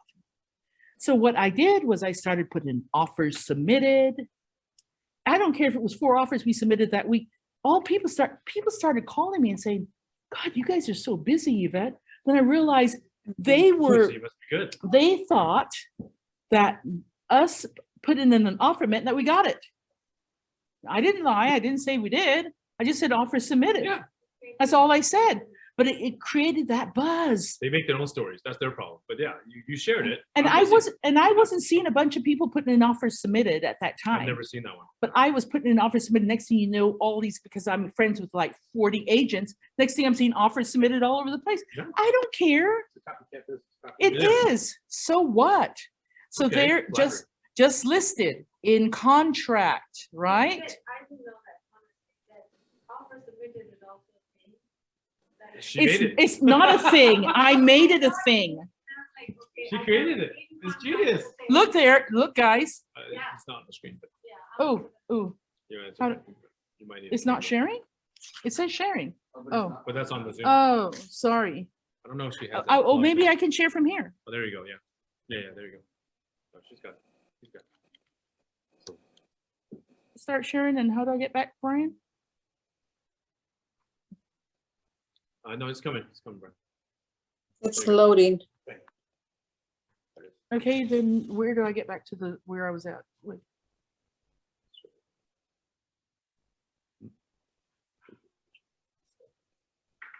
But while you're doing that, I mean, it's not rocket science, right? I mean, Quick, real estate is a use both contact hands so we sport. can go faster. So if you're not It's gonna the make computer contact is with people, slow. you're not gonna get. Oh, any I business. see. I That's see. it. And so Got I've it. always told my team, hey, especially when you're new, 5 coffees a week, right? Coffee's cheap, not expensive.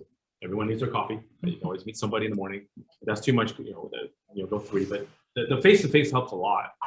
Lunch is always good. You have to eat, right? So get lunch with somebody. Thanks, Brian. When you're new, coffee's more affordable. But I mean, everyone doesn't mind catching up with you.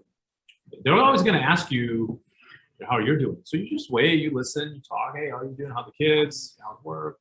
Eventually, it'll come around to you. And so I just started off my real estate career. I'm in the middle of my real estate career. Yeah, I'm having a blast. We love what I do. So And don't be afraid to ask for the business. That's the other part. Because if you know anyone that, if any of your friends, family, or colleagues have any real estate needs, please give me one. Yeah. That's it. No pressure. But if you don't ask, they forget, right? People are busy. They don't think about it. And so Brian used to struggle with this. He used to have the mindset like, I don't want to bother anybody. And instead, I said, well, how about we change that mindset? I think Brian started telling himself, I'm helping people. That is absolutely right. Right? How can I help somebody today? I am somebody who's helping my friends. So you got to change your mindset. The big game changer in this business is your mindset. That's why we do 30 mornings, 6:30 in the morning, and we're like starting off with our gratitude. We start off with our affirmations. I enjoy making $400,000 a year, right?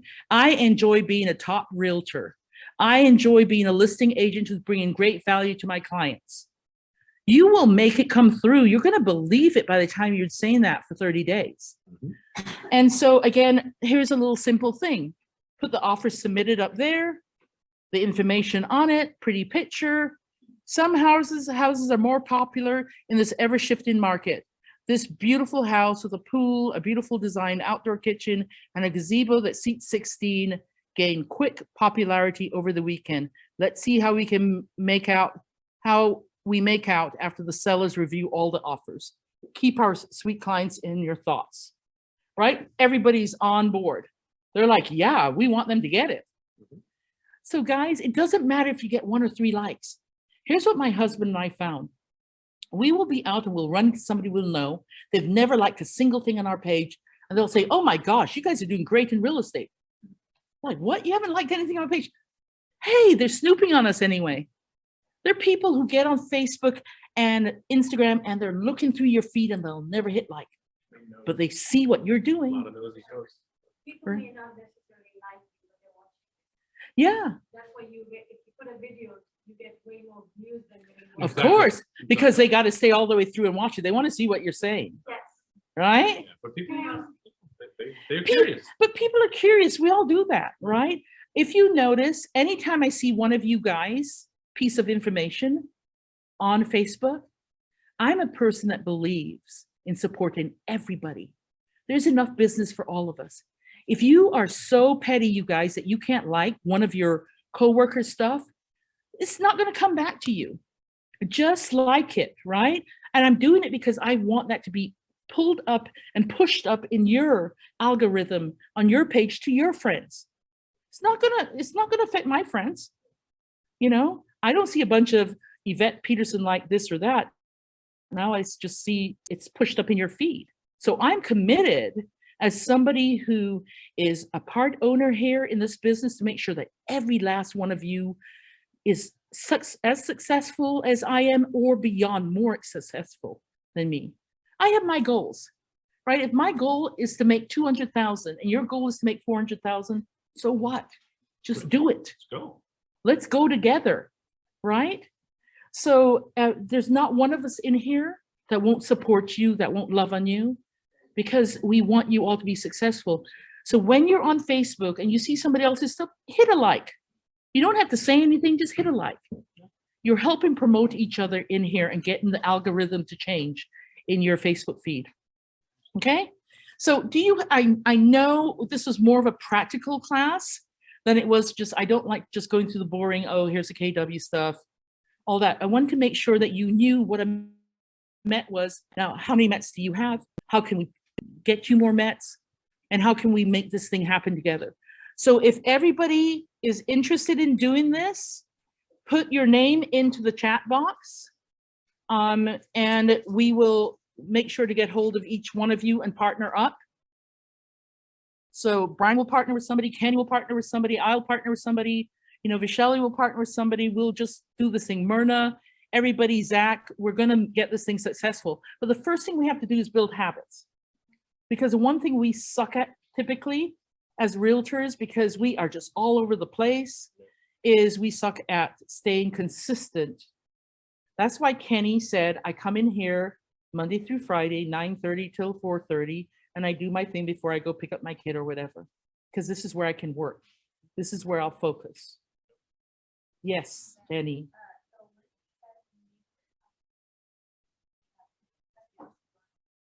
I'll talk to you about that. One of the things, so we have people who say to us all the time, I want to come in and do Miracle Morning at 6:30 in the morning. And the first day they show up, and the second day we can't find them. And the third day we can't find them. So I will say you can sit in for a week, and then the next round, sit in for a week and jump in with us. If you want to do it, it's starting not this next week. Myrna's been doing with us for, I think, Myrna, we've been doing it for almost 2 years off and on. Yes, we A have. year and a half, right? A year and a half. Yeah, but a year and a half. Yep. 6:30 in the morning. Hey, Monday through Friday, we used to do it at 6:15. And people, if I can do it, you can do it. I am a night owl. You will see me up till 3 o'clock in the morning. I am a night owl. My husband, on the other hand, 5 o'clock, he's up. So yes, you can always join. I want you to be successful. You got to tie in to other agents here and what they're doing for you to be successful. We offer these things for free because we need to be successful, right? So put your name in here, and then I will send out something about the Miracle Morning. You're invited to come watch it for a week. And then if you really think and pray hard about it, then we'll talk about doing it at the end of October together, okay? So thank you all for coming. Thank you, Mark and Vet. Oh, no, and thank you, Kenny and Brian. Kenny, Brian. Yeah. Thank you, that was great. No, I just And to the bathroom. yeah. No, Yeah, yeah. thanks, Alan. We appreciate it. You know, so guys, I will tell you this. It's not often we get to be in an office where we have somebody on his level. So just be really honest, because I want everybody to be able to strive for this. Tell us what you're, not that we couldn't look it up over time and figure it out by calculated numbers, but tell us approximately, just tell us if you're over $1 million or over 2 million in business production. I'm talking to you. Is that me? Yeah. Oh, sorry. What do you want? I thought you were asking them. No, I'm talking to you. Okay. Are you over $1 million? Talking about Or over, GCF? yeah, or over 2 million. On a good year, it would be over 2, but this year. Okay. Yeah. Did you hear that? GCI, what does that stand for? Gross commission. I'm trying to give you incentive, guys, right? Guys, if you could get to $500,000, wouldn't you be thrilled? So Yeah. come on. We've got people around here doing it. You're not in an office. So I used to, that are willing to share. That, I mean, guys, I just can't tell you how special this is. I used to be at KW Cupertino. Some things went down there. It wasn't Cupertino's fault itself. And then I went off to another company. I went to Legacy. I was there at Legacy with Brian and Kenny. We were there for like a year and a half or so. And we went, we're going to die if we stay here. I mean, nice people in the world, lots of fun things, but I want to make money. I'm here to make money. I can have parties with you any old time, but I want to make money. So if you want to make money, this is the place to stay. And if you want to have fun and you want sharing, this is the place to be. But you can't not put in the work and then say, oh, it's not working. If you're not putting in the work, come back and talk to us and we'll say, let's help you get there. Okay. So I'm so, can you tell I'm so excited and pumped up? You're very welcome. I'm so glad to have all of you on. I'm going to look in the chat really quickly and see if there's anybody in the chat, anybody online. Brian, how can I read this stuff, man? Can you read it? Yeah. What does it say? Purby would love to have an accountability partner. Awesome. Also like to learn how to do buyer's presentation. Oh, we can help you with that. Ivana said I'd be interested. Okay, so guys, just really quickly, I did a class where I showed everybody our entire buyer's presentation, ran through the whole thing, and instead of just showing it to you, I acted like you were the client and I did my buyer's presentation right then and there. I can set up a class. Raymond's the guy who owns the classes here. If he lets me do it, then I'll do it. But I'm really swamped for the next 60 days. So I'll try and figure out the time that I can get it done this year for you guys, okay? But just so you know, about 2 years ago, we did the we did our PRT, Peterson Realty Team webpage. And then a year ago, we got an admin who helped us do this kind of stuff. And you know why we needed an admin to help us do this kind of stuff? Because Brian and I love doing graphics. So where do you think we spent all of our time? And what did it take away from? Our lead gen. So whatever you love to do that isn't creating money for you, don't do it. And if you're struggling with it, then come and talk to Raymond.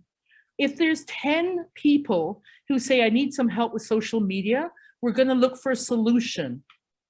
Maybe that's something that we can pay for. That if you had to pay for it yourself, or we collectively came up with somebody to do this for you. I know that my admin sometimes is looking for extra work, sometimes. So we can come up with solutions, guys. Okay, so unmute if you have anything to say. Otherwise, we're so excited. I have to add real quick. Yes. So tomorrow, guys, we do have our insider meeting at 10:30. Oh, yeah. So if you guys are going to show up. No, not if. You're going to show up, right? So I have a really great announcement tomorrow because I'm the chairperson on the ALC, the Agent Leadership Council or something like that, Associate Leadership Council, for diversity, equity, and inclusion. One of the reasons why I particularly love this place and I'm staying here is I said this, and I'm really super passionate about this. I wanted to walk into a place and I wanted to see people who were brown like me. I want to see people who were Black. I wanted to see people who were Chinese. I wanted to see people who were gay. I just wanted to see people who maybe did not feel loved and accepted somewhere else, but they could come here and feel loved and accepted and feel a part of. Because I got to tell you, the first brokerage I walked into, I didn't see a lot of people like me. And that was hard for me. So I want to make sure that everybody feels included. And that's why we go out of our way to make sure it's a very diverse community and that everybody feels loved and accepted. We deal with enough crap out there in the world. We need to come here to figure out how we can feel supported with all the things that we're challenged with. I was at a bowl class once and a Black man stood up next to me and the leader had said, how many of you go door knocking? I was at a table where they had 3 Black people. Now I am mixed, and so I walk into a room sometimes and Samoan people are like, hello, sister. I walk into a room with Hawaiians and they're like, aloha, sister. I walk into a Filipino place and they'll start speaking to me in Tagalog. I walked into a Mexican restaurant the other day and they started speaking to me in Spanish because I have a look that can transcend to different things, but not all of us do. And this Black man said, door knocking. Are you crazy? Do you think I'm going to get shot? And the people who were white in the room were like, they'd never even thought. They were like, oh my God, I don't even think about that. I don't think how I'm going to be judged. Black guy's going, I'm not doing that. There's no way now. And I looked at him and I said, we got to work on your mindset. And I said, what you're feeling, by the way, it's all valid. It's very true. What you're dealing with is prejudice. Now, how are you going to keep doing it regardless of the prejudice you're facing? We're going to do it and we're going to change some people's minds. They're going to start seeing Black people and brown people and Chinese people as something different. And the only way we're going to do that, guys, is getting out of our head and out of the crap that we've dealt with all of our lives. And you have a problem with this, you come talk to me because I will help you get out of that mindset, okay? Nobody's faced more junk than I have. I've dealt with it from watching my dad as a Black man and watching my mom as a Chinese woman. You know, and I say Black, Chinese, and white because they were both mixed. But I have seen them deal with some really ugly things in America. And we're from Jamaica, by the way. So come talk to me. There's no reasons to stay there, okay? Okay, I love you guys. Thank you, Vet. I can't shut this off yet because I want to read all the chat. Brian, how do I copy the chat? Abigail will take care of that. Abigail, will you copy the chat for me? I know, but the chat, can you take a screenshot? Because I want to make sure I follow. She can download it. We can send it out later. Oh, awesome. Okay, great. I think a screenshot. Oh, you're awesome, because I just want to make sure that I'm following up with you guys. I get all excited about this kind of stuff. My passion is people.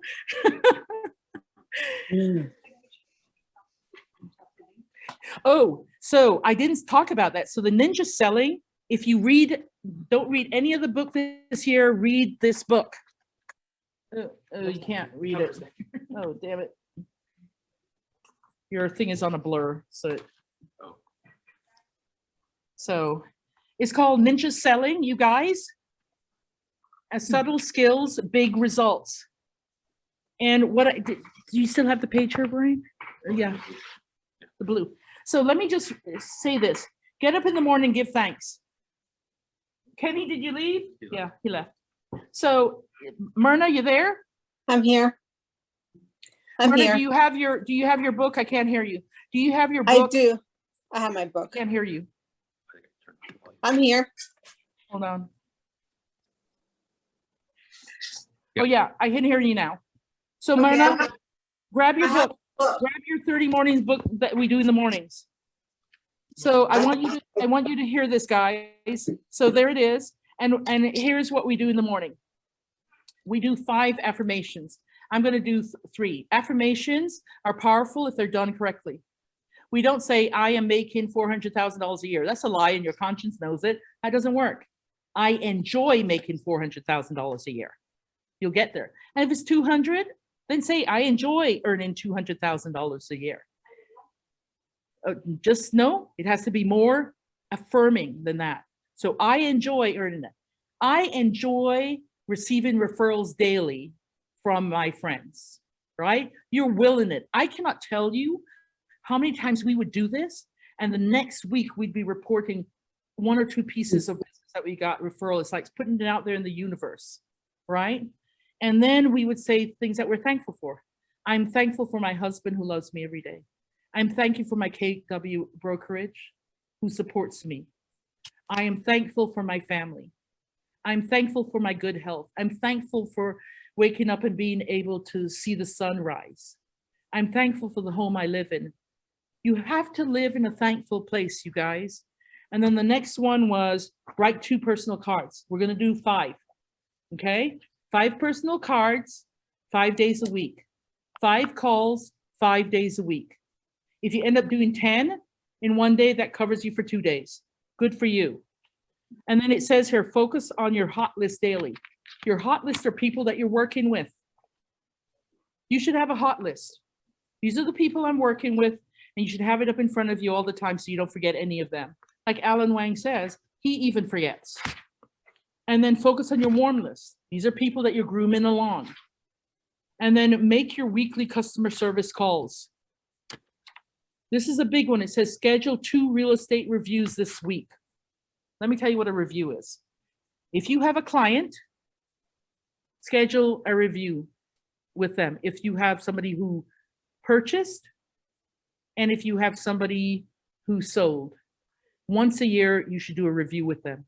You should sit down and say, by the way, I want to just meet with you via Zoom, or we can meet in person, but I want to give you some really important information about the status of your house, how it's coming along, what it costs right now, how your neighborhood is doing, what some opportunities might be. That's a live review.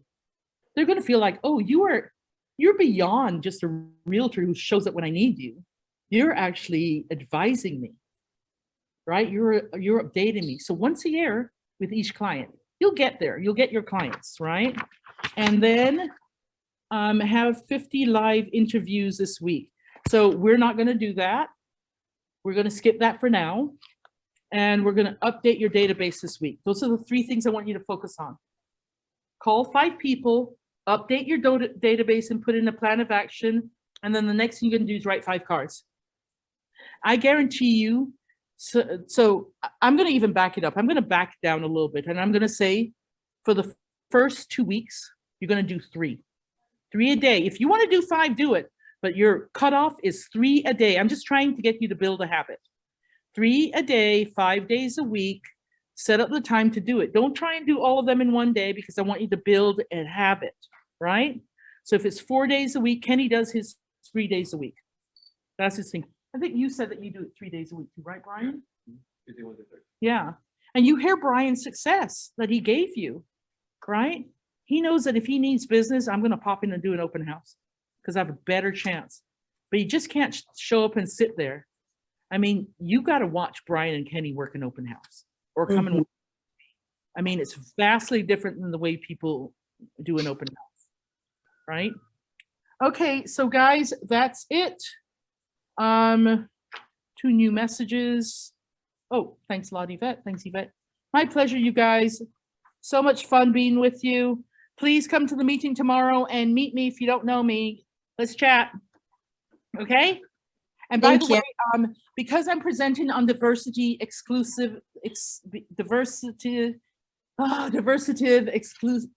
inclusiveness and equity, gosh, I'm going to be bringing a taste. We're going to be setting up to do a potluck in October. And I want to find out what everybody's cultural background is. And everybody's going to bring food from their culture and we're going to share. And we're going to have a huge potluck in October. And I want to get flags from everybody's nation. So I need you to let me know. And we'll do that tomorrow at the meeting. Let us know where you're from, what your background, where do you relate to. And then make a meal, pick up a meal, bring it in and share it with people. Okay? I look forward to seeing you all tomorrow. Meeting starts at 10:30. And by the way, we have a live panel tomorrow with some top agents answering questions, okay? Take care, guys. Bye.